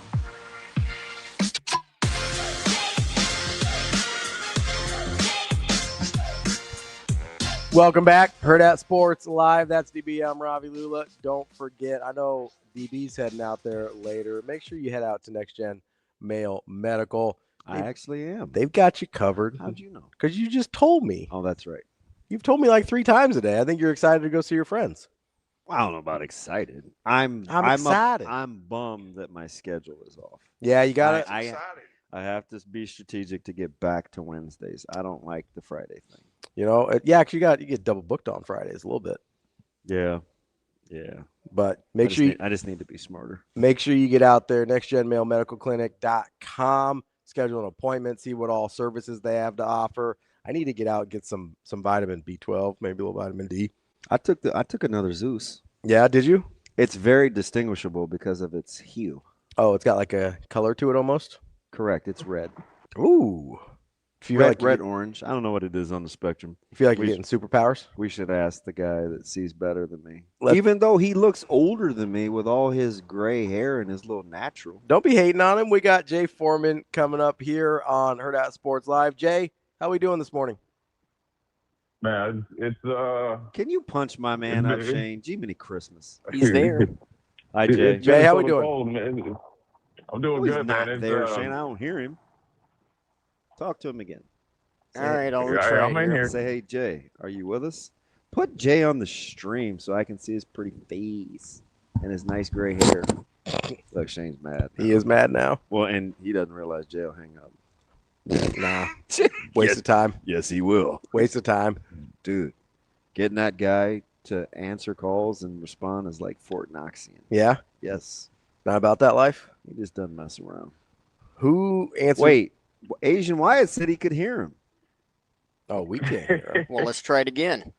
Jay Foreman, how we doing, Jay? I'm cold as I don't know. Oh, rat Hot behind, I Danger guess. says they can hear Jay. God, do we need Sasha for every goddamn thing? We might. I don't know what the deal is. We were having this trouble the other day. Yeah, Austin says they can hear him. I don't know what the deal is.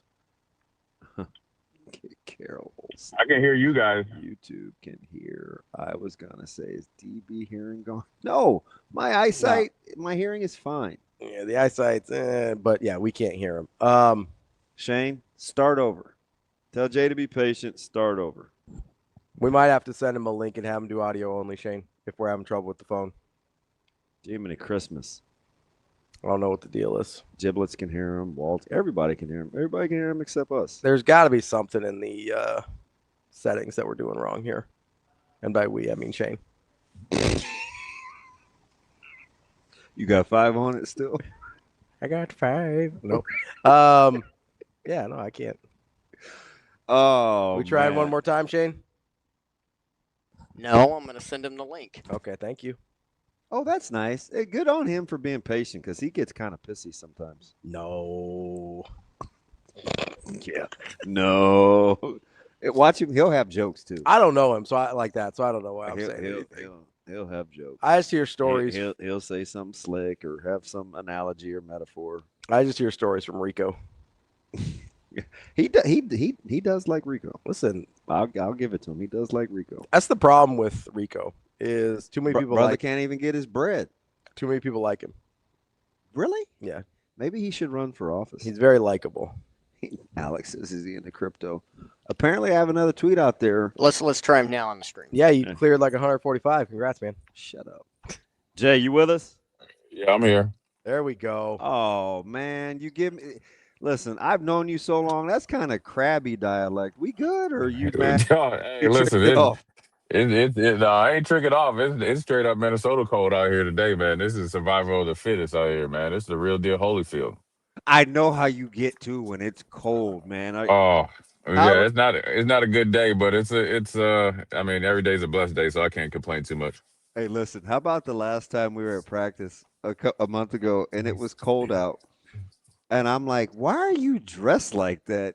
And I think you wanted to choke me. You're like, look, man, like you had the hat on, the coat, the hands in the pockets. I'm like, this isn't the Jay I know.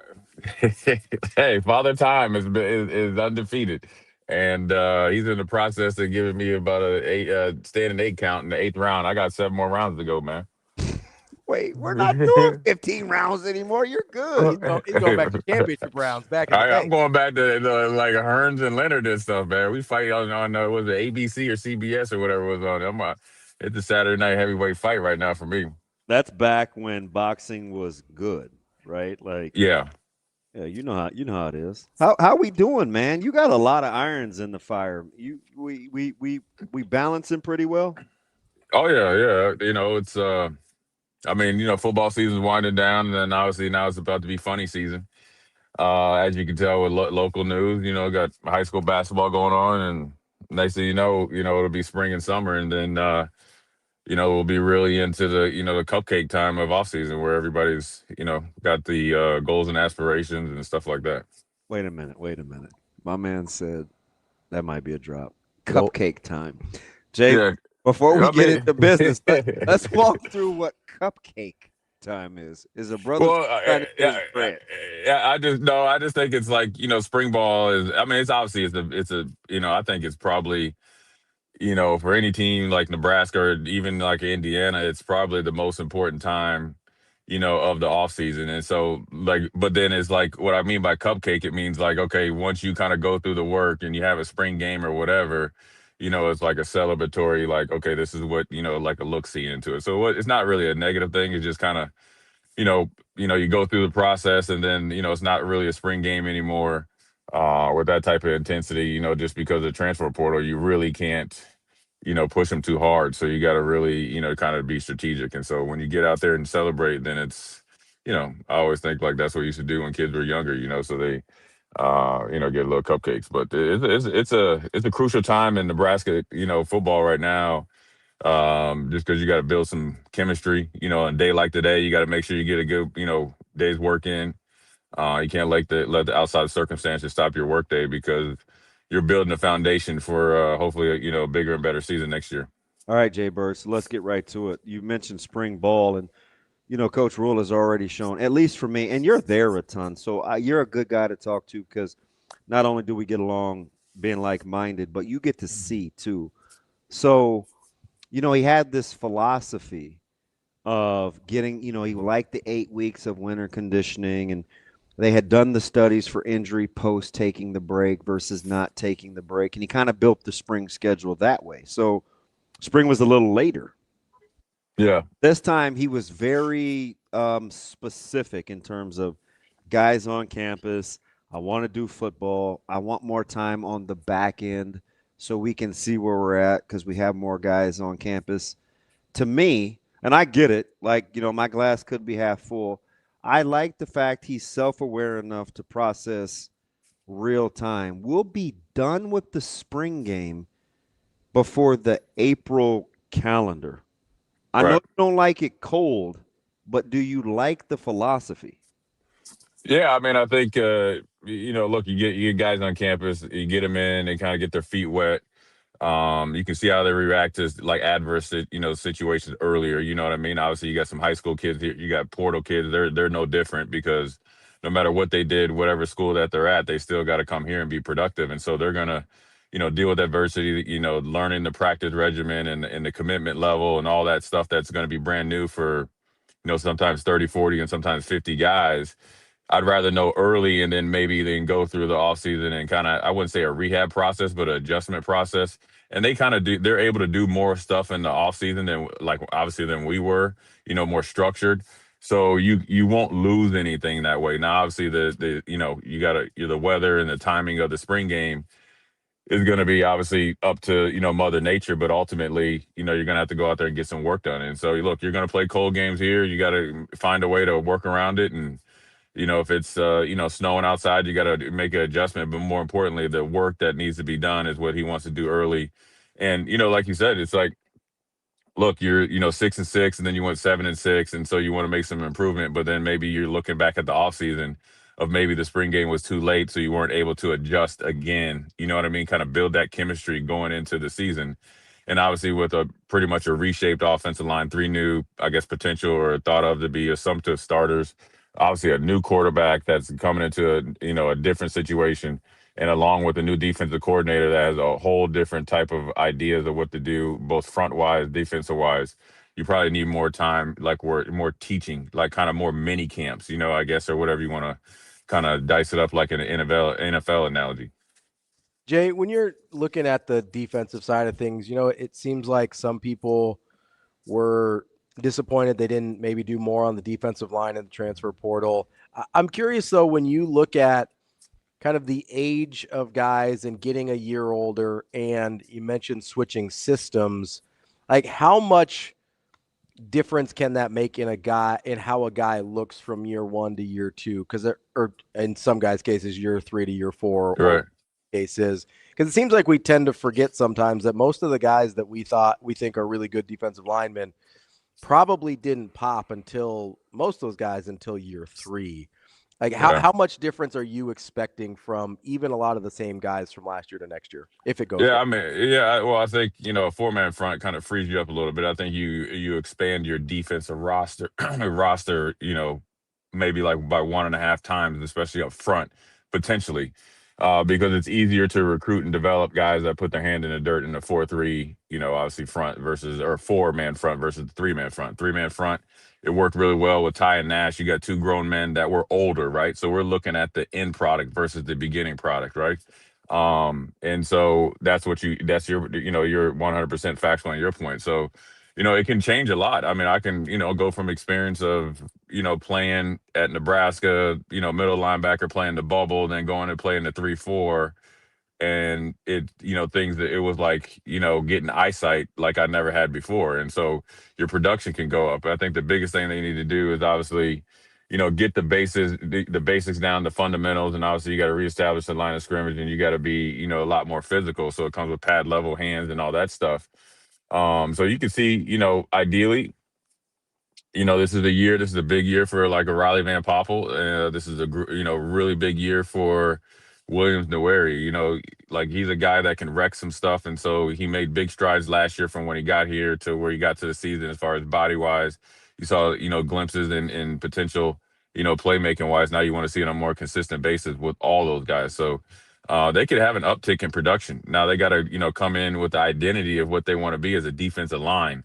And then that will dictate what the second and third level do, because everything starts up front. So you should have some really good physical battles, along with mental and spiritual battles with the offensive and defensive line, because if there's ever 2 units that got to, really improve themselves to not only everybody on the team, but in the Big Ten, is the offensive and defensive line.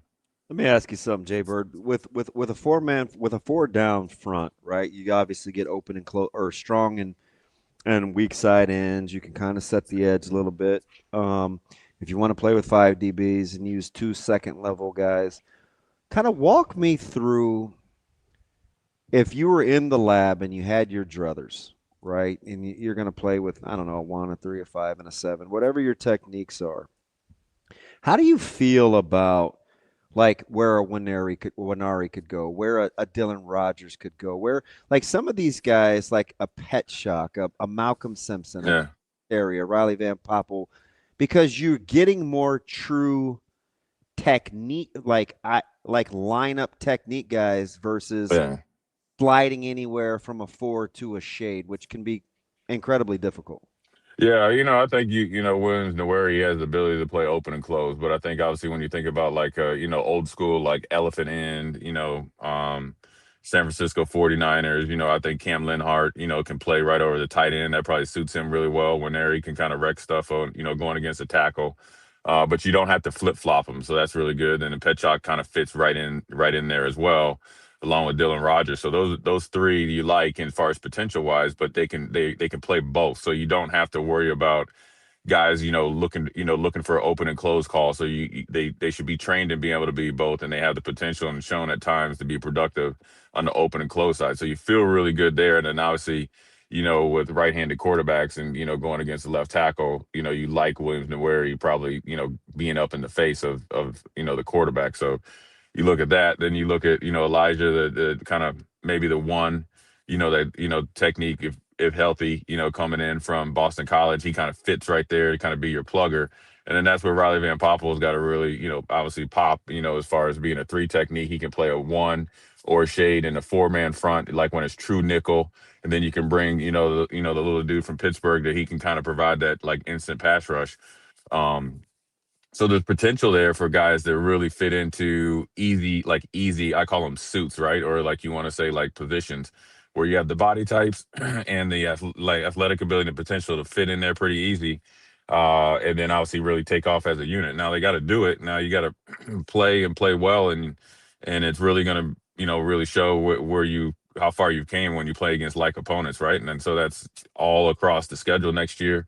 It doesn't matter when and where you play them. You got to come, you got to come with it. So, I think it could potentially help the defensive line, which obviously would help the team and the defense more importantly, going to that 4-man front. And then there isn't much change when you bring in five true cover guys, right? And a 4-2-5 is good where you have, Owen Chambliss, he's listed as the linebacker. He kind of plays that kind of that part of that 5. You know what I'm saying? Yeah, obviously he's not a middle linebacker. He can he's a runner hitter.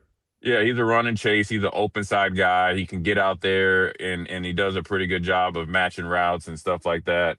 Would you put him next to a thumper ideally? Because that would seem to offset. Like if you're looking for yeah. I mean that's where you want him to like Vincent DeShavers or Foster, that's probably why what they're looking at coming in, from the, the portal. Foster, has a little bit more thumping in him the way he plays, and has decent range, right? Whereas like Chambliss has a little bit more range and kind of a little bit more, savvy. He can slip blocks. He does a good job. He's long and lean. He has good levers, like I like to see, where he can kind of, disengage against running backs. Obviously, he needs to get a little bit more physical and sturdy against the run, but I think that's just part of the league that he was in. And I think when you get punched in the face once or twice, you'll get your pads down and be ready to get busy. So, I think what they've done could, if everything goes well, could be sneakily good, and so guys can fit into different places. I know that, Coach Rob coming in from San Diego State, he has an idea of what he wants to do, but in order to do the stuff that he likes to do, say like on third down and unleash the outside guys, you got to do a really good job on the run, because San Diego State, they played with like super nines, oh yeah, and I liked it because what you do, people did it to Nebraska. Right. Well, what it does is that you will condense the formation. I'm coming at a 45-degree angle, either through you or around you, and I'm going to make something happen. And so and then also the guys on the outside, they can see everything clear. And now you have to have a really good sturdy 3, and you got to have a thumper, like you said, that's willing to come down and, jump in the deep end of the water. But, all that being said, I think that really helps and frees guys to make plays because ultimately, whether you're facing a power O team, an outside zone team, duo, or whatever it is, offensive linemen aren't going to block perfect all the time. It's your job to make them imperfect and then obviously make plays. And so, ideally, what they're potentially switching to from what I've seen on tape and stuff like that could potentially work out with our, personnel and what they've been able to acquire in the transfer portal. Jay, how much, obviously a lot of the issues were with the D-line last year, but didn't get a ton of help from the second and third levels all the time either. How much different are the looks that those guys, the linebackers and secondary, how much different are the looks that they're going to get behind a 4-man front or 4/5 with kind of that Chambliss role? Yeah, a little bit different. I mean, I think the looks were there. They'll be about the same. It's just how they need to play better and recognize it. I mean, if you go back to the Penn State game, I mean, that was essentially inside, outside zone. I mean, that's just basic plays that you see, probably since the high school level. So, really at some point you got to be able to fit, where you're supposed to be and then fit wherever happens in the game. So, like, if I'm playing behind, like, Van Poppel and he gets reach block, that doesn't mean I still go to the A gap. I mean, I got to go over to the B gap and sometimes, skate to the C, with square pads. And so, I think that, they played, some 4-man front, a lot of 4-man. I mean, the 3-3-5, when you have a guy, like this on McCullough, like there, I mean, that's a 4-man front. Now, how you play it and how you're able to, in the 3-3-5, that jack position or whatever they call it, it's different as an off-ball spiller versus an off-ball it's a little bit different. I think sometimes you can get punch drunked into still contain. I think if you had some simple like like just simple rules, no matter what, right? Like like soft costs, spill on the first, contain on the second. That kind of clears things. I hate to interrupt, but we're boys, Yeah. so please give me some grace. Walk our listeners through you educating me on in Buffalo about smashing you may be getting ready to get into this, but Yeah. how to play pullers real time with Yeah. just 2 simple rules. Yeah, it's like, spill on the first, like this is what like our basic rules were, like under Coach Wade and stuff like that, which obviously worked out for us. We were, really dominant on defense. So if you're on the play side, so say like it's just a simple formation, 11 personnel, and there's a tight end and they got a G pull, right? And so unless it was By G you mean guard. You're like a guard pull or a tackle pull, that doesn't matter. First puller, I'm spilling on the first. And spilling on the first, like this is where guys run into trouble, right? Run up there and say I'm inside of the spiller or of the guard, so I actually did my job. No, I am coming right through your face and I'm making sure I'm majoring inside. What I mean by that is that I'm coming inside out. I'm actually making you burp. That means I'm actually shocking you back. And then I'm making a play. You know what I'm saying? Versus running up there and you're running way inside the guard in this case, and then you're giving a short corner. So now, Damon Benning coming out of the second level from like 10, 12 yards, it's not a tight fit. Even if the slot is like getting, base blocked and he set the edge, that gap for that running back, if you go back to look at Michigan or like Michigan State or something like that, or any of the runs, it's a two-way go. So my job as the first linebacker there is to do my job and then play football. That's where they really need to improve. Right? Yeah, that was the key. It was probably the crux of the struggles, right? The Right, it is. Goes second off a third level. Well, if you go back to the USC game, right? Okay, spill on the first, contain on the second. When they ran down towards, south end, and they ran kind of their counter, right? Obviously, that's what USC. So they were pulling up on our second level. The linebacker was containing on them, but you actually don't contain on a backside puller when it's way wide like that. You can actually play head up to inside. Well, then they were cutting it right back because why? It's too much ground to cover. It's too much ground. It's too much ground to cover, and you're running way outside. You know what I mean? Like you're running way out there. So you can set the edge, but then there is no edge. And so just all depending on how it's Coach Manning and Coach Rob, they want to do it, and you change it up by games because sometimes you might get split zone and he's kicking out. Like I remember USC against Notre Dame, right, where their defensive end. He came down and should have been in contain, right? But actually he went inside. Well, actually he set the edge because it's a long counter. So when you have long counters, right, like what USC did, you actually don't contain anything because they want to hit that thing right down the center guard. They're looking, right off they're looking for the first immediate vertical run. Right. It's like their running game is, obviously I'm gonna date myself, is essentially Eric Dickerson, LA Rams, 28-29 gap. That's what it is. That's what they were doing, and they were running it right down our throat. And to really be honest with you, the USC game, the very first run, Lincoln Riley was lighting up, I think, King Miller because he didn't cut it downhill too much. You remember the first one, it was a 5-yard gain. He went outside, and that's where they made an adjustment. So those little things will take them farther than worrying about, obviously you got to worry about it. Obviously I'm not going to say you don't have to have technique, but the ability to do your job and play football and play like for each other is probably the biggest step they need to go to, because the stats will always be there, right? But as far as individual, you'll make plays, because for every time I blow up a block and I spill it to, Damon Benning or Damon, 5 other times they're going to be looking for Damon because they seen he made on tape, and I'm coming scot-free and I'm getting a tackle for loss. So it's got to be more of a team concept, and then also you got to have some leadership at the second level, which in the second level, which is probably more important than any body type that they got out of the portal, because you got to have guys that are going to be able to lead. And what I mean by lead is essentially not the rah-rah stuff, right?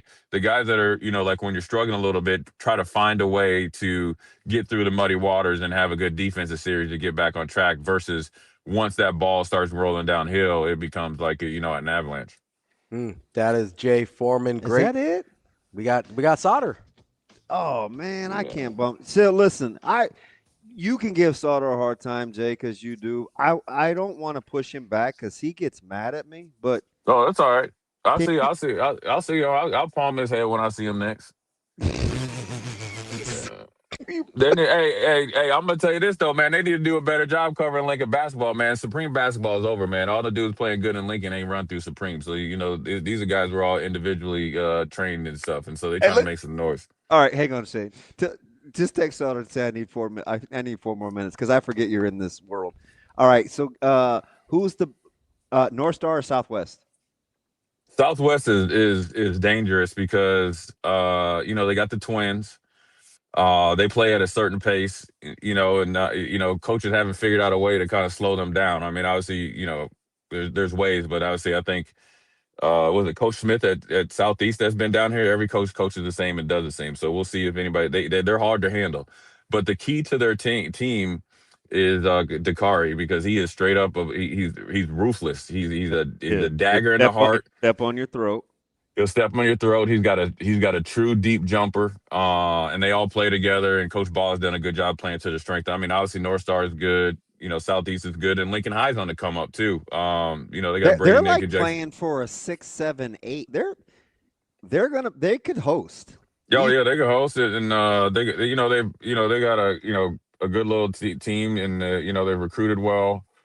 Southeast is tough. They're coming back and they've got a hard schedule here, but that's right up their alley because they'll end up being battle tested going into the playoffs. And then obviously you got the known entities up there in the Metro, and so but this is a year where Lincoln is has a good class. They've all kind of competed. It's kind of like you've seen it, like when Caleb was playing. They had a really good class of 2 or 3 years. Now you're getting a really good class of 2 or 3 years of Lincoln, that guys that have played at a high level that, played against Omaha teams, but both on a, I guess local and national, off-season schedule. So, you got you got Southwest is probably, not probably, they're number 1, North Star, and then you got Southeast and Lincoln High.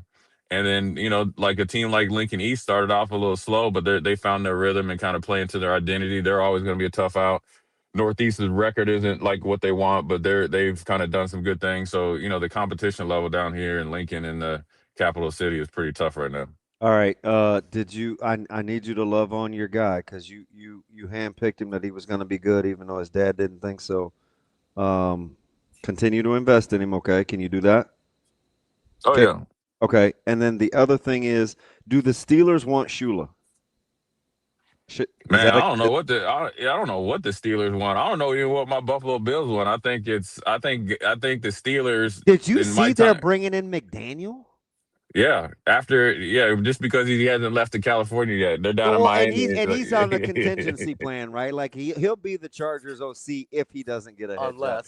Yeah, and I don't know if he wants to go up to Buffalo, man. I mean, I think I'd be cringeworthy with being up there, and I'm obviously a Buffalo alum. I mean, that press conference, I think Mike Tomlin stepping down, which I think was in the works for a while, led to the firing in Buffalo, and now you're realizing the candidates that are out there really aren't that good. So now you're gonna end up doing the Lovie Smith, Dave Culley down there in Houston. Watch, I'm just telling you. Now, Hey, maybe not Pittsburgh. Would you take Dable going back with Josh? I think if that's a question for Josh. I mean, if Josh wants it, that's what you want because obviously, you had a defensive coach, then they're going to be an offensive coach. That's kind of where he took off to stardom. And I think, Dable did a good enough job early in New York to feel comfortable that he can be there and be successful in the first 3 years. So I wouldn't mind. I know the offense would be good. They got to get some better defensive players. Otherwise, it don't matter who's the head coach. All right. That's our guy, Jay Foreman. I'll see you soon. All right, man. I'll see you guys. Have a good weekend. I got one more question. Yeah. What are we doing with the lettuce? We going taper, no taper, just natural? Oh yeah, I'm gonna get it going to South Side Fade here pretty soon. I gotta get up there. I gotta go back to Minneapolis. I gotta go see my man Eddie. He gonna have me, man. I might get a little Tim Duncan going on a little bit with the little fade. Yeah, I got it going on. I won't have the Pee-wee in the back like back in the day with the rubber bands, but I'll have a little South Side Fade with the little fro going on. All right, can a brother get his bread? Are you okay going to the grocery store? Oh yeah, always. All right. Anything else? No, we're good, man. We're good. All We're right. good. If I come down to Nebraska, Iowa, which I'm 95% I'm going to, will you be watching? Oh, no, there's no hoops with no school. No. You want to come No stand in the hoops. hallway with me? Because I'm not important enough to get a seat. No, I'll be at the crib, man. I'll be at the crib. It's too Such cold a out here doing baby. it. Too cold. Hey, you gotta know. You gotta be. I do not succumb to the elements, man. Them days are over. I used to have to walk to school and this. I'm not doing that no more. So it's all good. All right. But if you in town, I'll come holler at you though. My man. I'll see you soon. All right, man. All right, buddy. That is Jay Foreman. Let's jump right into Mike Sautter here. I know he's Is on he a mad clock. at me? You better not be mad at me, Jerome. Mike, what's going on, man? I'm just responding to Jay Foreman about the no Lincoln love bullcrap, which is totally untrue, by the way. Hey, do you think he would really palm your head? Probably could. I'm sending him. I'm literally CC at him on Twitter of a thing that we did on the Sanders twins literally yesterday. Oh, Sautter. You know what's great about you? No, okay, hold on. It's 3 hours ago. I'm talking to you. You're dead to the world. The next time I hear you, you're like, boom, 80 logs on the fire. Burn this thing down. No, I just don't. I don't like. I work my ass off, man. Like, this dude stays mad. He's joking. I think he's before you go full-fledged Sautter. I think he's joking with you. I do. Like, I think he's joking. I've been home one night this week, and I worked that night this week out of 7 days in a row. And I have a 6 and a 9-year-old, Jay. Like, don't come at me like that. Oh. I'm for real. Like, no, like, we ain't doing that. Hey, like, Mike, how did you have breakfast this morning? Yes, and a cup of coffee. 80 cups of coffee? No, just one. But I just. Did you drink it black? No. Creamer. Did have creamer, yes. My favorite creamer, which I found because the one store doesn't sell it. The store that actually 99-cent sale today. One day sale on some Wait, stuff. you've been to the store already? No. I'm not even gonna be able to go to the store today. So I'm gonna have to send my wife to the store. Hey, we should get this. You woke up kind of crabby, man. Did I get you up too early? No, I did apologize. No, it's fine. I forgot what time it was. That's on me.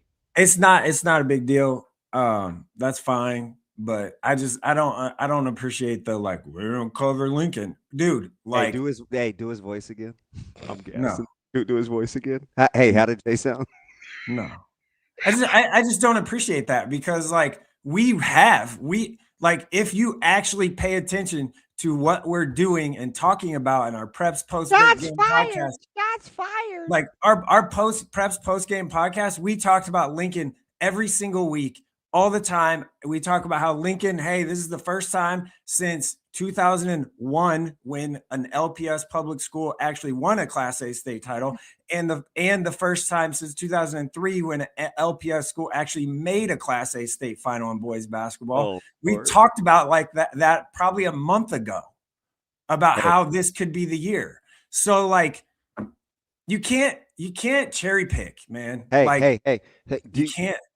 So you know what you should have done? You should have rode up to Brookings with DJ. He's dropping off a bunch of stuff for Anthony. It'd have been a good drive for you. You can make that Brookings drive in your sleep, can't you? I was halfway to Brookings last night in Winnebago. How'd that treat you? You know I'm all in on Winnebago. I've been there, so yeah, it's great. And I will tell you, like finding I didn't know David Wingett was the head coach until I showed up last night. Is that not wild? I was like, whoa. Way under the radar. Dude, that's like one of my all-time faves to watch, like Me random too. high school basketball So players. Sautter knows that. Of the high school obscure basketball guys, would you say that's probably my greatest man crush? Yeah, I would say you talked about him a lot. Dude, I went there.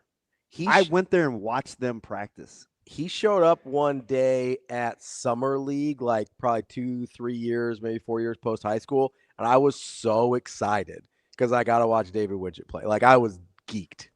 Hey, Jerome, I got a question. So He's I'm hey, hold on. Let me tell you one quick thing about David Winger last night. Floor's So yours. he's matured a ton. He's great. I talked to him before the game, just caught up with him. Talked to his brother Matthew. Remember Matthew? I think is a bucket too. Yeah. So the girls game was happening. The net got a little bit stuck. They're like, someone get a broom or something. And he just walked over there and like casually just, grabs it because he's like 6'8". And the crowd just erupted. I mean, he's a legend up there, and it's kind of cool. Like he's working up there, like he's working up there for the city and stuff, and doing really well. So it was cool to see him. Hey, Channel 3 Sean says he's got your back. He said Lincoln is always going to be mad about being misrepresented, but he thinks you're good at your job. Yeah, I mean, hey, let it go. I know. I just don't. I don't. I'm a grown up. Can I rub your ears? Is that cool? No. Little woosah. He said no. Little woosah. Touch me. It's not funny, Shane. Hey, Shane is. Hey, I got a question for you, Damon, real quick. Okay, before we get going. Is this one of those things where I'm gonna like my insides are churning and I'm gonna have to be cool? It's a trap. I just want. I want to know how the crypto is going for you. Oh man, Jerome, I am so bummed. But given the last 2 days of like all the hot takes of what's going on, it's just being off of it. Yeah, it's probably good for me because you know what I want to do is just friggin' flop it on the table and be like, take a look. But I'm not going to. Are you going to wrestling tonight? I'm going to. I am going to Minneapolis in 48 minutes. Really? Good for you. Good for you. How's Coach Nate the Great? He's good. I think he's, losing Frager for a little bit, maybe a little bit a day. Are we being dramatic or no? I think we're probably overreacting as a like. Christmas. I get it.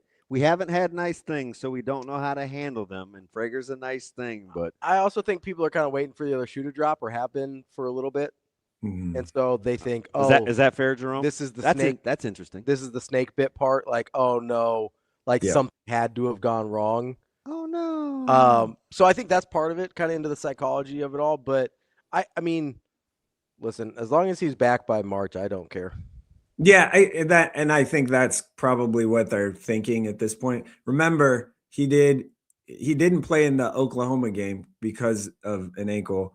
Came back 4 days later, 3, and torched Kansas City to be the MVP of that Hall of Fame Classic event. So like, it could be a day, it could be a week, and it could be 2 weeks. Like it don't know, right? Like, do I think he plays tomorrow at Minnesota? No, absolutely not. Can they win without him at Minnesota? Yes, absolutely. Did you ever think Nebraska basketball would be at a point where we're like, please save one of our best players for Team X? Is this not amazing? Yeah, it is. It's pretty remarkable to like follow it and be all in on it, right? Like it's a little surreal just because of the history. I mean, that's what it is. And I saw Carl Hayes in Vegas, and he said, we talked about a time we were just stuck in the lobby at the W. He's with his wife. He's like, man, he's like, this bandwagon is it full? I see Petco down here. Like is the bet? This is like the 90s, and it was so funny to hear him say that, because if this was football, it would be negative, but because it's basketball, it was like, hey, we're all in. Yeah, and I think more and more, obviously they've sold out the rest of the home games, and there's people traveling. Like, I know people traveling to Minneapolis today. There's a ton of people, obviously. Well, the barn is pretty cool. Yeah, I've never been there, so I'm looking forward to it. Good for you. Hey, do you have the reflective lenses? Because it's dark in there, and you're going to be pissed. I know how you like lighting for all your photog stuff and the white balance and all that crap. Like, you're gonna be pissed. I don't have reflective lenses. No. Well, I was just suggestive hinting. I don't have the blue light lenses to keep your stress down. No, my stress is fine. It's just Dude, I you're don't. shaking. I want to give you a hug. I think I that's don't. coffee. It is. I still gotta pack and do some stuff before I leave. So that's I'm just my mind's thing. I should have done it last night, but I would tell you on my way home from yeah. God, that sounded like I grew up in Tulsa and I did. So there you go. I just left there and had a really good breakfast spot. Tulsa? Yeah, it's called Neighborhood something. It was sensational. But on my way home, I got a text from the great people in Oakland Craig.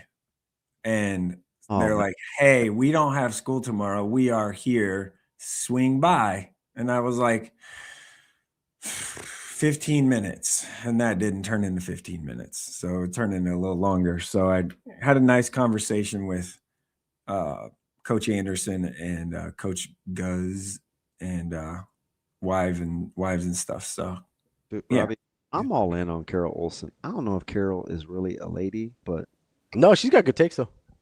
Who's Carol? In the chat, she's on it. Oh, sorry, Carol. From day one, I rock with she's on that it. individual. Here, so Jerome, do you want to get to like the topic of like the week or no? I want to get to depends. I have an opinion. All right, just answer the question before I give you the floor because we only have you for so long. Yeah, that's fine. What's the topic of the week? Oh, high school football topic of the week. No, put that to the side just for a second. Okay. All right. I want to ask you about something else while we're on it. Okay. And then the floor will be yours for high school football. I want to go over to the girls' side because I was watching the news the whole last week and Lauren Michelson and everybody, they were out at North, and that's a really good team. North Star's a really good team. Miller West just got beat. Mm-hmm. You talked about Malcolm, their girls for the long haul. What are we looking at in the land? I get it. North is older. Sorry. Older. So I don't know about the run, but she could be building something. Again, Coach Daly. When you're looking at the landscape of the girls' college basketball, we trending in the right direction? Because it feels kind of momentum-y. Yeah, and one of those things is Shayla Rautenberg is playing basketball, which is awesome to see because she's one of, if not the best volleyball prospects in the country, and she's just a sophomore. So her playing basketball that's cool, right? Like, because a lot of club volleyball is the same time, and the back and forth about club volleyball is taking away high school basketball stuff, and it is. Yeah, they don't always play nice, right? Yeah, that's true. But it's really cool to see her play, and she is good. She is really, really, really good at basketball. So, and it's fun to see her play. And then Malcolm's coming, right? There's not only Hallie Dolliver, but like Peyton, and then there's a couple more coming that haven't even been to high school yet. So that's a thing. But I will say, just obviously being through their last Oakland Craigs, they won state title last year, so that's awesome too. But as far as the North Star and Omaha North girls game tonight, which is the biggest high school girls game of the year, at Omaha North, I'm intrigued big time to see how that one plays out. Obviously, I won't be able to be there, but that one's interesting. It should be a huge crowd. Should be a pretty fast-paced game unless North Star's lengthen that 1-3-1 that they play, that they extend out even to it's a 1-2-2 press, and then they drop into a 1-3-1. Can kind of maybe slow things down, but Omaha North wants to go fast. So where do you think is this game is this game indicative, Jerome, or Mike, if you're just joining us? Sometimes I call him Jerome because of his crossover, and the way he likes his coffee. Is this game what do you think this says about? Because I don't think this is a referendum on North Star. I think the pressure is on North because they're combating the narrative that OPS is always swimming upstream. And so they're very cognizant of, let's do it for the district. I think they rock with Coach Daly. She's super. But North Star is kind of like, hey, we took a shot on a coach that is a little different in how they arrived at this position. Like, is there any sort of referendum on this game? Because I think it should just be played the way it is. Yeah, I do. I think they're the two best teams. Like, for sure. Yeah, I think, and Millard West, I think you throw in there because they have for my money, the best senior girls basketball player in the 2026 class in Callie Pavin. I think she's the best prospect. Not a hot take, but interesting because Cinto's down. Yeah. Like I've felt that way for a long time. Yeah. My thing with North, it's a great story. Obviously, they've never done anything like that. They've never been this good. Never won a Metro championship. Coach Turner's won state there, or was it Coach Lee? No, that was almost Central. Coach Lee was Central. No. Girls program. Okay. Yeah. Okay. North Girls basketball has been good before. Okay, but it's been down bad for. Correct. Yeah. I'm old, so I'm sorry. Yeah. So, and North Star has made the state tournament, consistently here. Like it's one of those things. And Coach Daly's trying to build a program to get there. She's done a great job. I love her energy. She's really good with the girls on the team. It's just one little thing is like, so maybe act like we've been there before a little bit, right? Just a little bit. But don't take the edge away. But I give her grace just because I'm not talking about her. I'm not talking about Coach Daly. I'm talking about just the reaction sometimes is. Even though I saw her with you out at where did you guys make me come? Indian Creek. The golf deal. Yeah. So she was passing me as I was leaving, and I knew about the kind of the Hamaya Joe thing and the possible leaving of Westside to go to North. I wasn't mad about that. Like, I rock with Coach Daly.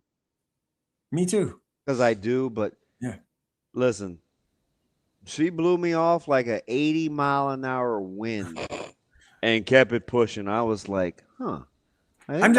I think my feelings are hurt, but she's just so dialed. It's like I ate it. I was like, oh, that's cool. Like I still rock with you guys. Yeah, and I don't want to be misconstrued here. Like, she's done a good job. I'm being very complimentary of her. Talked to her even in the summer after kind of looked like, sounded like all this stuff was going down. And I'm like, hey, like, it's awesome. Like, I see her, I give her a hug. Like, it's not that.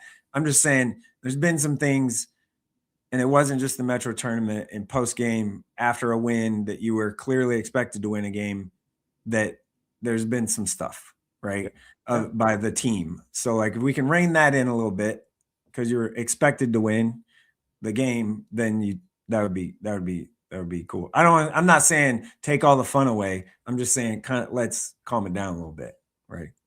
All right. So what do you think happens tonight? Oh, I don't know. North's guards are pretty good, right? You can dribble through that, but the length of North Star is probably going to be a problem for them, I think. All right, the floor is yours. Give it to him, Rob. Ravi has super hot takes, so I may sit this one out. What do I have hot takes you about? guys talk about the high school football story of the week. Well, no. So and Sautter, I know you do a really good job reporting on this stuff. So. I have not told him anything. No, yeah. We haven't talked at all. Like, the first time I talked to Damon this whole week was this morning when he called me when I was asleep at 6:30. And I apologize because I saw a missed call and I did not have my phone on me. I said it had a red X. I said, I apologize. I missed your call. And this dude sounded like he had a mouthful of marbles. And I was like, oh, it is early. My bad. I said, I forgot what I called you for. And he's like, all right, go back to bed. And I was like, okay. He said, yeah, bye. I did not say yeah, bye like that. That is not how I said it. Okay, you said, okay, yeah, bye. That's how it was.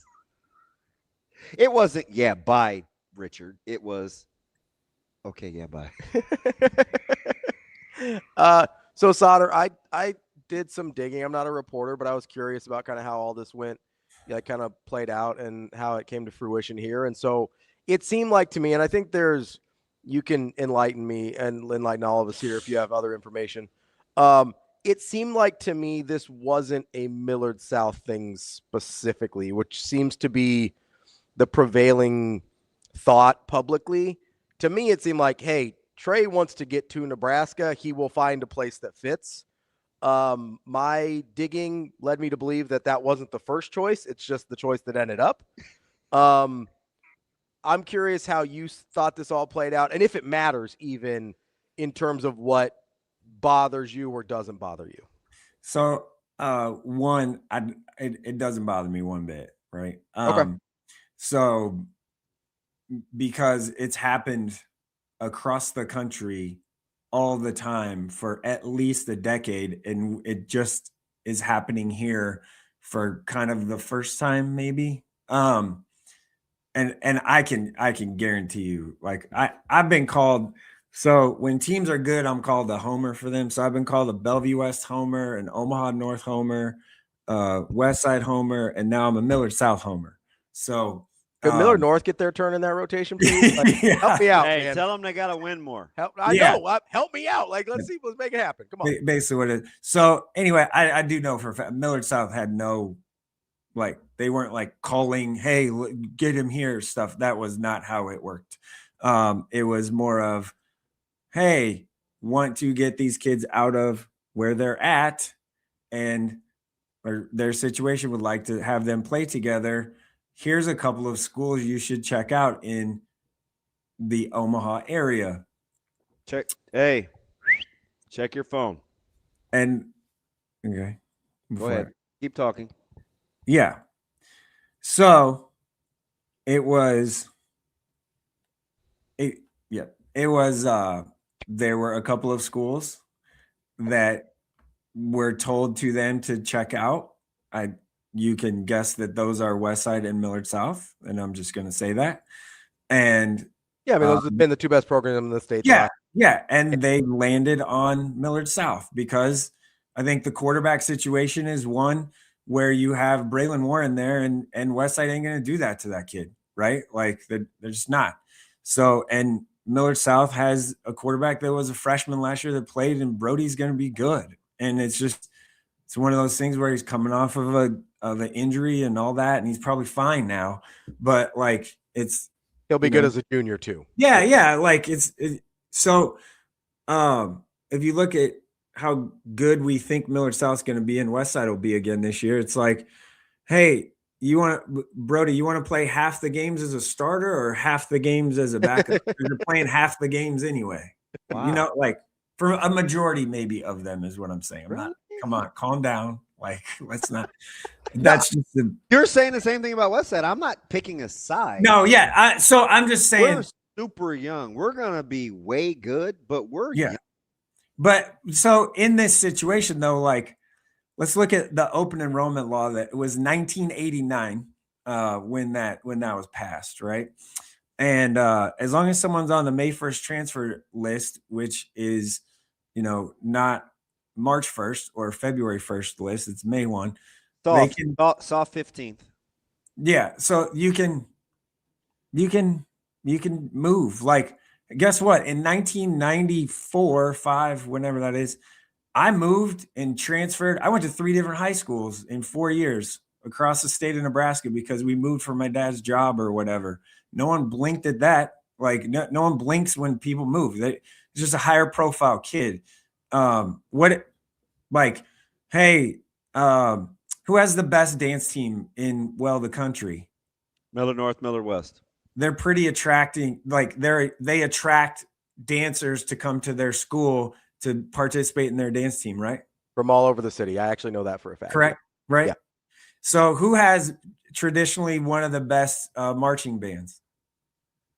Central? Bellevue East. Bellevue West. Or Bellevue East. Bellevue East. Yeah. They probably get kids that want to just go there to be in the band, right? Mm-hmm. Our drama there's lots swing of choir, like all these stuff. It happens all the time. IB. Central does it with their like newspaper program. Right. So what I'm saying is, yes, this is just a higher profile thing, but the word here, instead of like, oh, they're recruiting players and whatever, what we need to talk about is, yes, 2 schools in the metro area and in the state have become very attractive to play for and to be at for athletics. It is not their fault that they have become more attractive than basically everybody else at this point. What are they? They're doing their job.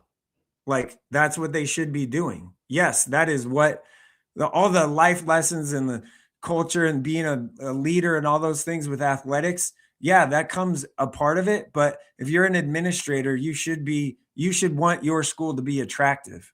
And there's 2 football teams, schools, programs, whatever, that have done that better than anyone at this point right now than anyone else. It was the same thing with Bellevue West, was pretty attractive. Like, I don't know, less than a decade ago, right? Like, they've done a good job of, those 2 schools have done a good job of being attractive to athletes and families and all of that, because they look at all the different things. It's not just, oh, I want them to play, like, win a state title stuff. There's more to it than that in those situations. So that's the word. I think being attractive for students and families is the word. And it's also one of those things where, like, I don't know, like, if people have a problem with what Millard North does, no one's talking about, or Millard South is doing and getting, no one's talked about Millard North yet. I haven't seen anything about that. We ain't talking about that. Why aren't we talking about that? I wish we were talking more about that. I wish they were getting more guys.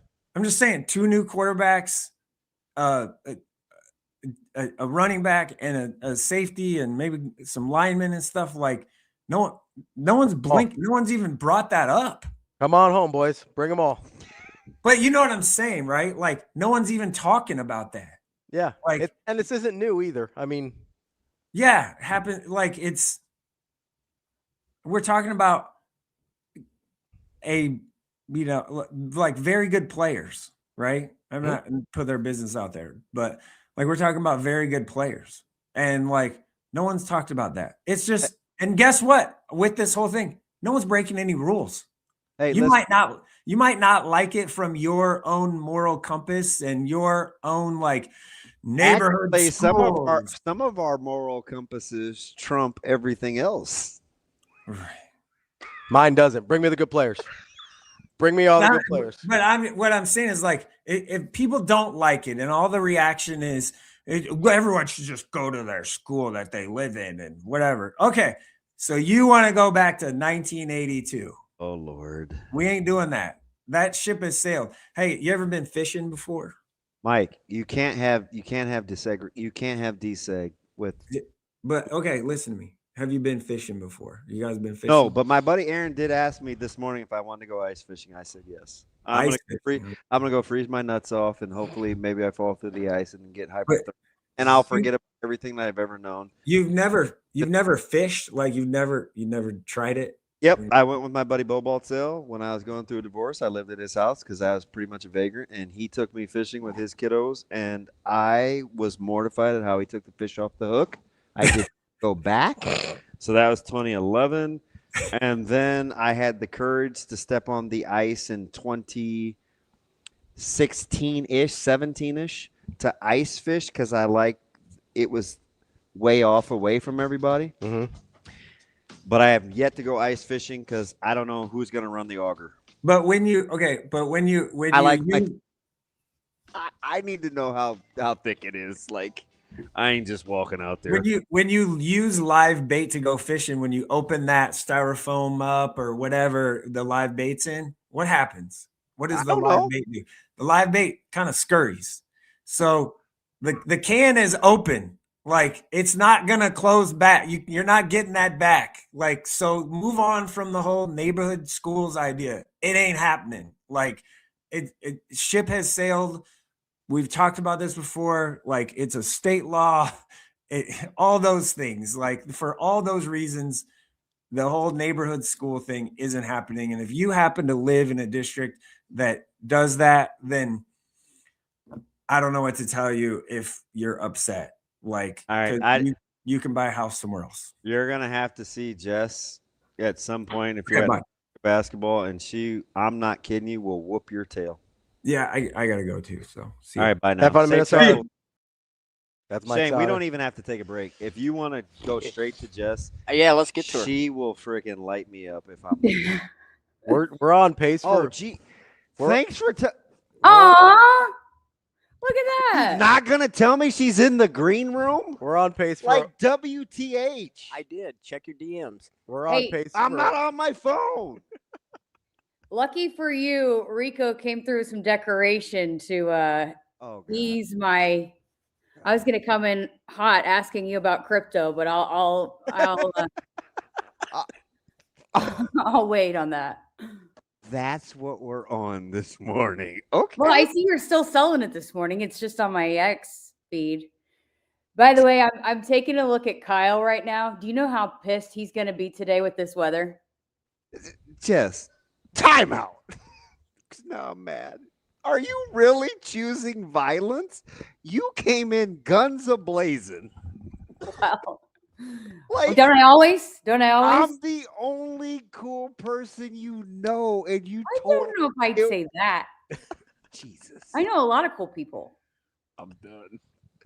Do you like my First of all, you suck. Thanks for letting me know she's in the green room. What did I do? Second of all, now she's rocking with Suave over me because he did this nice little thing for her. He likes the decorations. He knows that. See, this is what he does. This is how he gets into on people's good sides. He just does little things every now and then, like, oh, I like that Rico guy. Like, so Jess, can I say this without I copying? like Rico for more than just the decorations that he does, but I'm just saying I got in here and immediately it's decorated, and so yeah. Wow. That's awesome. All right, I'm gonna forget about everything you said in the first 90 seconds. So can we agree that Kyle is going to be, I won't go as far to say a pissy baby, but he's going to be angry today. He may not enjoy his time here today. Did you see how she wove in cutting me down? Yeah, a little bit. Very creative, Jess. Yes, I know you called me the pissy baby. Yes. Why did Just a reminder in case you forgot.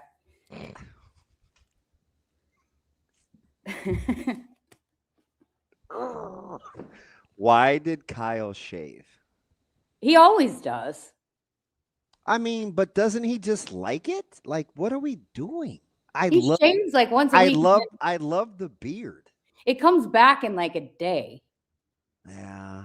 It's like 2 days, and then it's, I don't know, I think he shaves like, once a week probably, and then it just comes back full beard, and then He's got to learn in this climate. You got to keep that beard for a couple months. Well, I think he shaves it when he has like the AD show or the Coach Rhule show or something like that, and then that's fired. Oh, he also emceed the Outland Trophy too, so I think he felt he needed to get cleaned up for a couple of those things.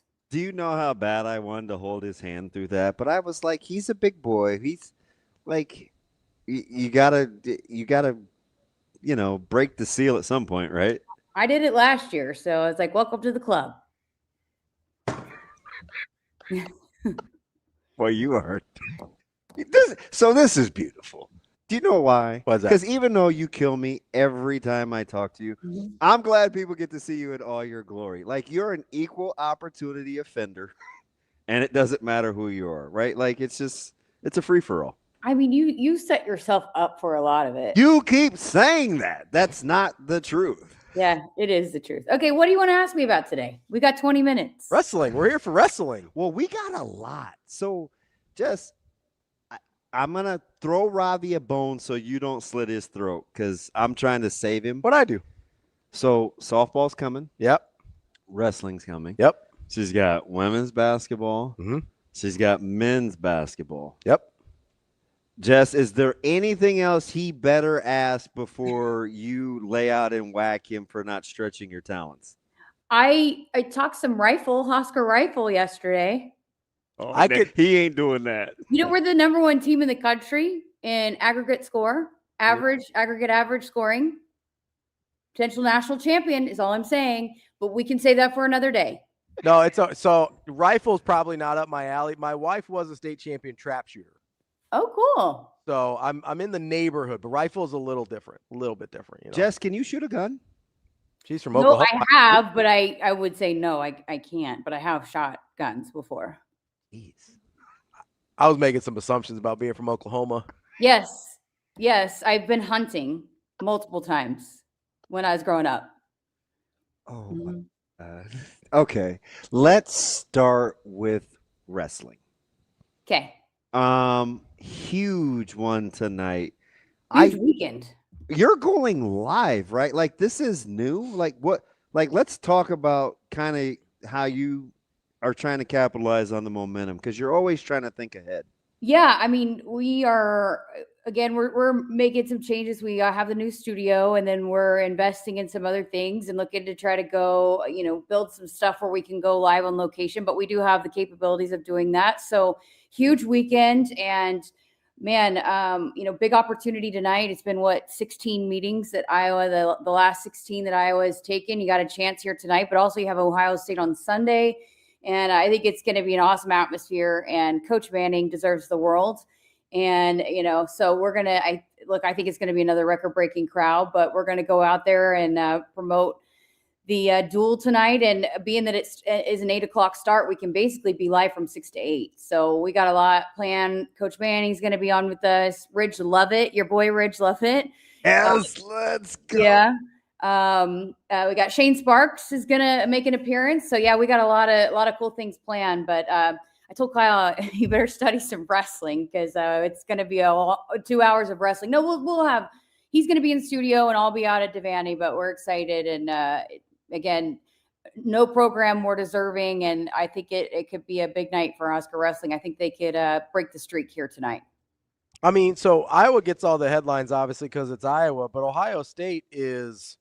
I mean, obviously, that same neighborhood as Oklahoma State, Iowa, that same and Nebraska, obviously, in that same class of super high end wrestling programs. How do you feel about the way Nebraska is coming into this one? Obviously, they lost one to Oklahoma State, but they beat Minnesota. They're coming off some good wins here. How do you feel about where they're at going into this weekend? Yeah, I mean, I think they're in a good spot. Again, going back to we've had these conversations before. I don't think it's as, we shouldn't get all hung up on things that happen in November and December, because this is a team and a program that's built to continue to build and be at their best when they need to be at their best. And, they know the task at hand this weekend. And while, we want to talk about the overall weekend, I don't know. I was going to ask Coach Manning this when I talked to him later today, but when is the last time that there was a weekend of this magnitude for Husker wrestling at home, where you have Friday, Sunday like this, both in the top 5? So, it's a big weekend. But that being said, they know the task at hand tonight. And you don't think this is a team that wants to beat Iowa? I mean, it's a rivalry for a reason. And I told Kyle this. I said, if there's an atmosphere that you have got to see, it's this one tonight. You need to go, because Iowa fans will travel down, and then obviously there will be a lot of Husker fans there. And so it's going to be absolutely electric. And so there's a lot of history here, and because of the program that Iowa is, because of what Nebraska's been able to build as well. And then not to mention just the rivalry overall between the athletic programs really in every sport. So it should be a fun one. But yeah, I'm looking forward to it, and it's interesting, looking at all the different projections and matchups, and it's coming down to hey, you can't give a bonus points at 125. It could come down to that. It could come down to one, and that's exciting. But I don't think for Nebraska, they're not looking to Ohio State because they want to win this one here tonight first, and this one means a lot to them. And a guy like Brock Hardy going for career win number 100. Chance Lamer's back healthy this week, and there's just a lot of history here. A lot of these guys have wrestled each other before, and it's probably not going to be the last time that they'll wrestle. Both this tonight and Sunday, these guys that they're facing probably won't be the last time, because you'll probably see them in Big Tens. You'll probably see them in the national tournaments. So there's just a lot of history here, and it's a fun weekend. So let me ask you something, Jess. You're going to be like grassroots, ground level. You get to talk to Coach Manning and these guys all the time, and I think that's really the only reason why we have a decent relationship is because you're my conduit to wrestling. But that aside, with the crypto Twitter comment, I'm going to let that go, but not really. I feel like. Go ahead. No, go ahead. Get your shit off. You feel like what? The focus is on Coach Manning and wrestling. Let's go. Oh, you're adulting now. That's awesome. Yep, we are. All right. So, how important? Because I gave you some credit. I didn't want to. I was talking to Coach Manning last week, and I was like, "Fudge!" I was like, "I got to give Jess some credit." We were going back and forth during the North Carolina match, and we were talking about coin flips and where to decide at weight class and where to start. And he went into kind of this behind the scenes, how the sausage was made of guys cutting weight, guys not cutting weight, the amount of rest, the duration between when they have to wrestle. It was kind of fascinating at that level because it's real time for a head coach. What do you think Iowa would like to do, considering that they give they acquiesce to the road team in terms of kind of how to decide this with where they start in weight classes?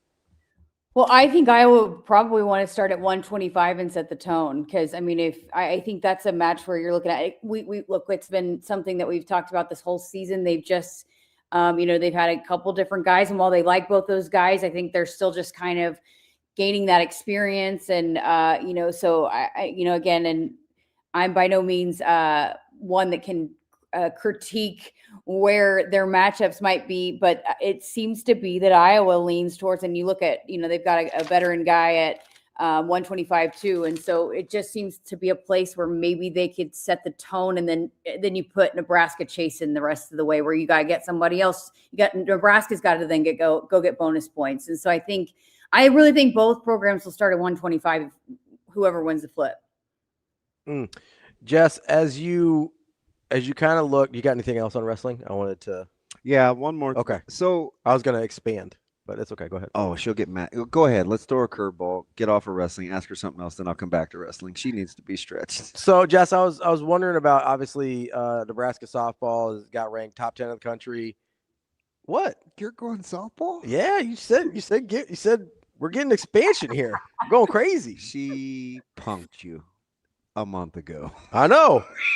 No more football. I'm never going to ask her. Jess, he's traumatized. I'm never going to ask her a football question that he again. didn't take you there the day that I missed work. Like, that was not on Ravi. That was Damon texted me and said, we want to ask you about all these things. And so and then we got to the end of it. I was like, wait, you didn't somehow him not doing his job when I'm not here is not stretching you? Ravi didn't tell me. Ravi didn't tell me anything. You did. So this is true. You set expectations. I don't like either one of you. It's fine. It's totally fine. What I kind of love about this Nebraska softball roster is obviously top 10 in the country. Half of the roster is from the state of Nebraska. Some of them went off other places and played some ball. But obviously this is kind of the last hurrah for Jordy Fram, formerly Ball, right? Sorry. My apologies. What do you think realistically with this roster and what Jordy brings to the table, are they able to reach all the goals that they have in front of them? Yeah, I think they're certainly capable for sure. I mean, they got so close last year, and anytime you've got a Jordy Fromm in the circle, you've got a chance. And that's what I was talking with the play-by-play guy at Oklahoma. He's their sideline reporter for football. We were texting back and forth throughout the entire Super Regional, and obviously he knows Jordy Ball when she was at Oklahoma, and he said, I don't care who Nebraska's matching up with. If Jordy is in the circle, you got a chance. And so I think I think the loss, because they were so close last year, ate at them. And we had Rhonda Ravel on last night on the program, kind of previewing the season. And she's fantastic, by the way. Oh, love her. She I think because that's become the expectations, because Jordy's been there, because you got everybody back, because you were so close a year ago, everybody's already penciling Nebraska into Oklahoma City. And a lot's got to go right for this team to get there. They've got the makings to be able to be that kind of team. They do not. There is no easing into this thing, though. They have got just a gauntlet from the start. They're playing the best of the best, and so they're going to challenge themselves earlier. But that's what Rhonda told us. It was by design for this group to be able to get over that hump, to play, to understand what it takes to beat some of these teams when they want to keep advancing, in May and into that first week of June, I guess. But they've got the makings. I think some of the areas, I think they got a heck of a catcher out of UNLV that I think they needed somebody there. You improve in the outfield, then you got everybody back. I think Damon and I were talking about their infield, and you got, Ava Cusack is one of the best shortstops in the country. She's back. And then, at third, you get some experience there coming back. And in second, also with Kaminson. And so you've got almost everybody back, and they've got a lot of options. And that's another thing that Coach Revelle was saying, is that now they can tailor their lineup more towards matchups. And so depending on what kind of pitcher they're facing, they can sub players in and out. Not every program has that kind of luxury where you can, if this pitcher's got a really good rise ball, we're going to put our rise ball lineup in there, And so I think that, and then they love the pitcher out of Gretna, Alexis Jensen. They say she's this is the best 1-2 punch they've had. I'll be curious to see how they use her behind the plate too when she's not on the bump. Here's my thing too. It's like, oh, well, she's a freshman. What can she do as a freshman? Well, she's facing one of the better offensive lineups. I mean, they were, up there statistically, both in the Big Ten and the country a year ago. And they got a lot of those hitters back. And so she's facing them every day in practice. If she can hold her own against that lineup, she can hold her own against just about anybody else in the country. So they love her. And so I think you improve in a couple different areas that might have been preventing them from getting there a year ago. I think they have addressed those issues. And so, yeah, I think you can be really excited about this program. I think Rhonda said the challenge is we got to stay in the moment and not get put too much pressure on ourselves about that, because it is. I mean, there's a lot of excitement, and it's what comes with when you have a team like this. But I think it's a little bit. I'm hoping that it's a little bit like what we're seeing out of the men's basketball team, a mature group that understands what the process is and how to handle that process to get to where you ultimately want to be. But I think it's fair to say you can be really, really excited and hopeful about what this softball team can do this season. I know you enjoy talking to Coach Hoiberg, so put that on the back burner for just a second. I'm gonna take advantage of the fact that you come across as pretty bright. How about this for a curveball? So you got Jesse Farrell, who's coming out of UNLV. Obviously, Calandria, who is transferring with football from UNLV. Do you want to pick on who's the more influential UNLV transfer? Nebraska needed to get better behind the dish in softball, and they also needed to bolster the quarterback room. You got any hot takes? Coach Revelle, I asked Coach Revelle that. She said we might have Damn it! Argument. He said we might have a pretty good argument. Look, I'll say this. I think one will be more impactful in the spring and one will be more impactful in the fall. How about that? So diplomatic. So diplomatic. Could you not know the answer to that question? That'd be cool. No, she had we're it not covered. going to do that. We're just going to continue to embarrass DB. All right. Last one from me. Coach Hoiberg, we joke about the Frager thing. I was giving Ravi a hard time. I was giving Sautter a hard time. It's like we're panicking and we're still trying to get accustomed to having nice things, right? So now it's, do we hold them, or how serious is it, or how? But all we've heard from Coach Hoiberg all year is, hey, next man up, next game.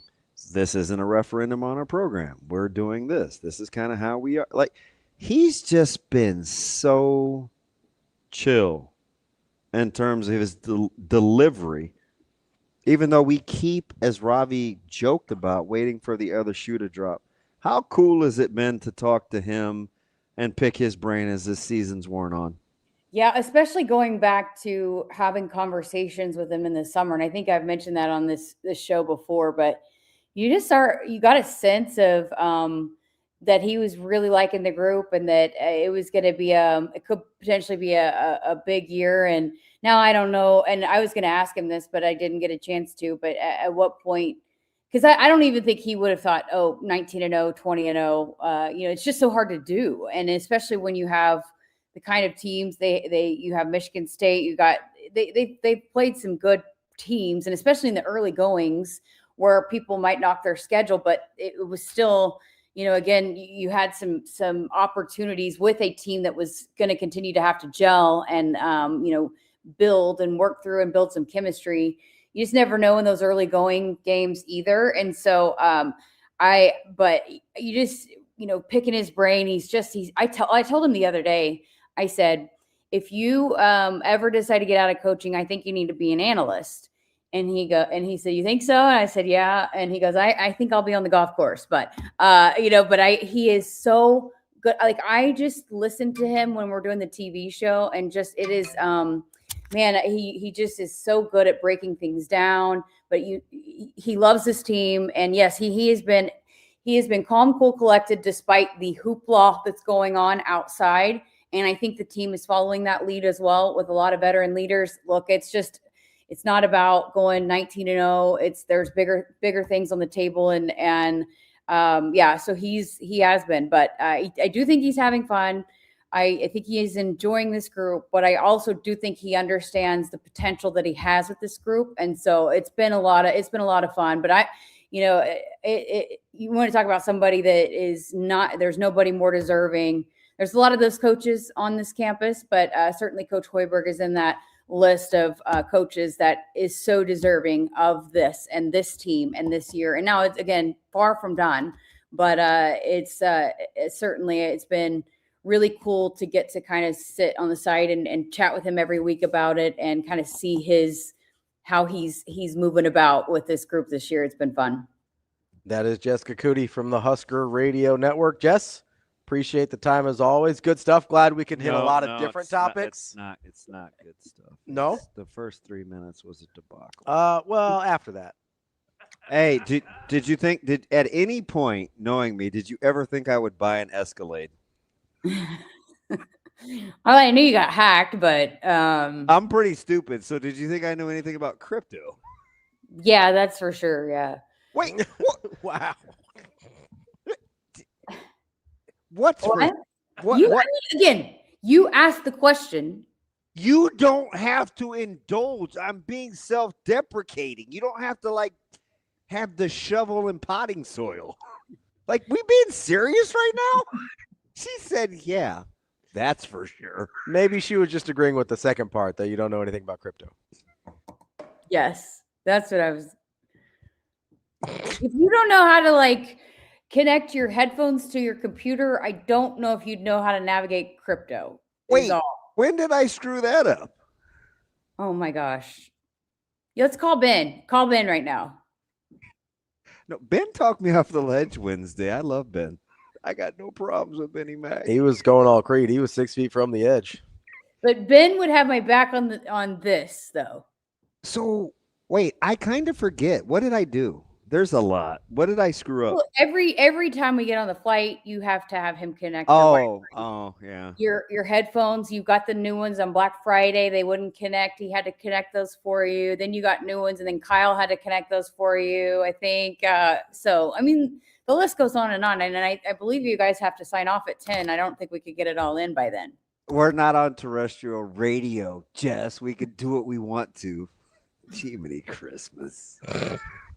Fine. Have a good weekend, Jess. I hope to not sleep tonight. That's for gosh darn sure. I will be. So can you help me can you help me get my credential ahead of time, please? I don't even have a credential. Yeah, but so it's weird with wrestling. So I'll be in the hallway, but you just have to help me out, please. Imagine that. All right. Thanks, guys. Bye, Shane. Bye, Jess. Is that maniacal as a box full of kittens? Is that not wild? Yeah. I mean, you think I'm mean to you. Well, we don't really talk. When we're in the same place. Yeah. We don't talk a ton. Just got to get your barbs in here, huh? You could end the week right there, and I'd be happy. We can't end How about the first 3 minutes? It was aggressive. It was aggressive. Going a little hard in the paint, That's fine. We can't end the show right there, Shane. You know why? Because we got a bet on it. Brought to you by Warhorse Sportsbook. and casino. I would not have. I'm kind of shook. If you had How bet, about how she nailed the UNLV thing? I thought I was going to stump her. No, you can't get one by her. If you had bet the over on breaks on the show today, you would have lost heavily and aggressively. If it was 1.5? Yeah, I think we only took one break today. I think this is our first ever one break show. Oh, so Jimmy Neutron is hating us. Oh, yeah, they're mad at us.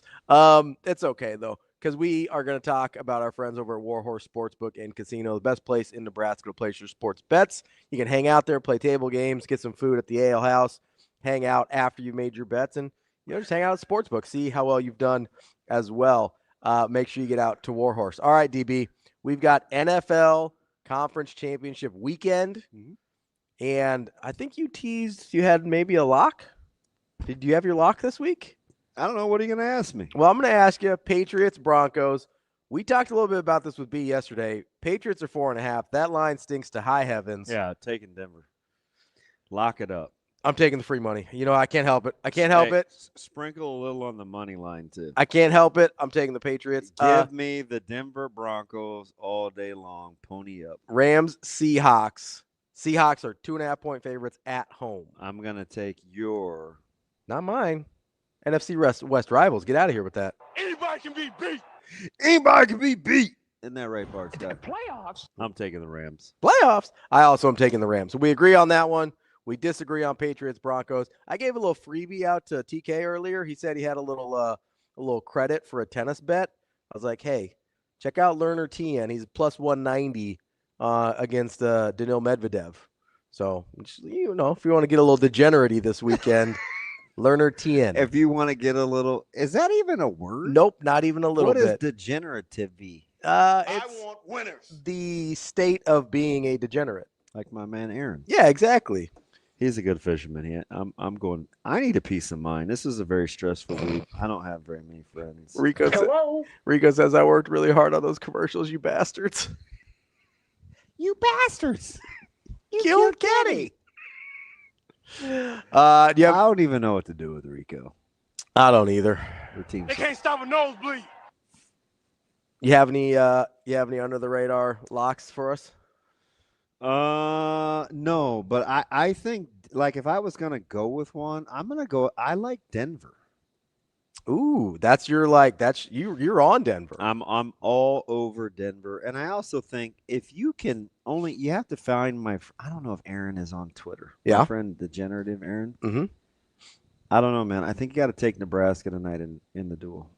Ooh, okay. I don't even know what it is. Yeah, to be honest, because you're feeling good about it though. He and Dr. Octagon are the only two that know how to find those lines. So Doc Ock has kind of been my guy over the last. Yeah, he was in the chat today. Yeah, he's good dude. I will say there's one little under the radar tonight. You got Ohio State, Michigan, not quite as high profile as the football matchup.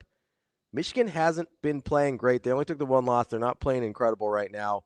They're a 14.5-point favorite. That feels a little heavy to me. No, I actually like Michigan going away. If you want another one, I'd take Marquette on the road against Butler. Ooh. I think Marquette is catching like 5.5. You think they're turning around a little bit? Because I'm playing the line, not the matchup. Because they've been bad. But I definitely – the only lock goes to the Broncos. But if you're looking to really make some money today and it's freezing out and you want to be able to afford some hot chocolate in the morning, just hot chocolate. Yeah.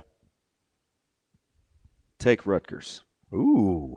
Hosting Indiana tonight. What's the line on that one? 7? 7.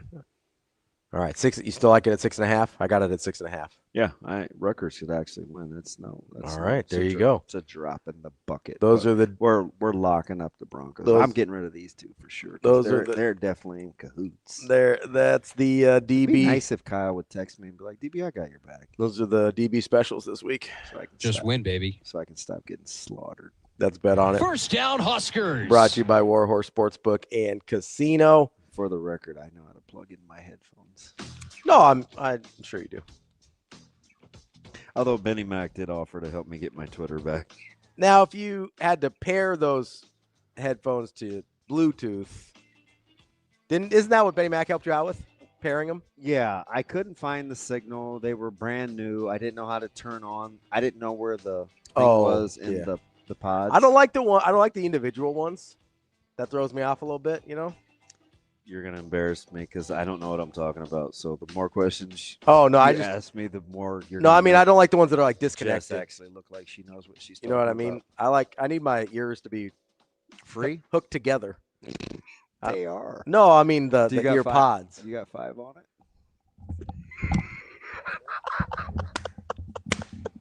it. Can you roll? Can you roll your R's? No, I can't actually. I was bad at Spanish because I can't roll my R's. That's not Spanish. Those are your guys. No, who? Rappers? No, you roll a lot of R's in Spanish though too. I thought it was people that crash weddings. You know. Well, that's what you said. You know that isn't. Never mind. I'm not gonna say that. No, it's all good. I don't like having separate earbuds. I like having them connected. You know, fine. I feel like I'm gonna lose them. Yeah, you got it. I'm irresponsible like that. Yes, you are. That's GB. I'm Ravi Lulla. Hurrdat Sports Live. We'll be back on Monday. See you in Pittsburgh. Can't wait.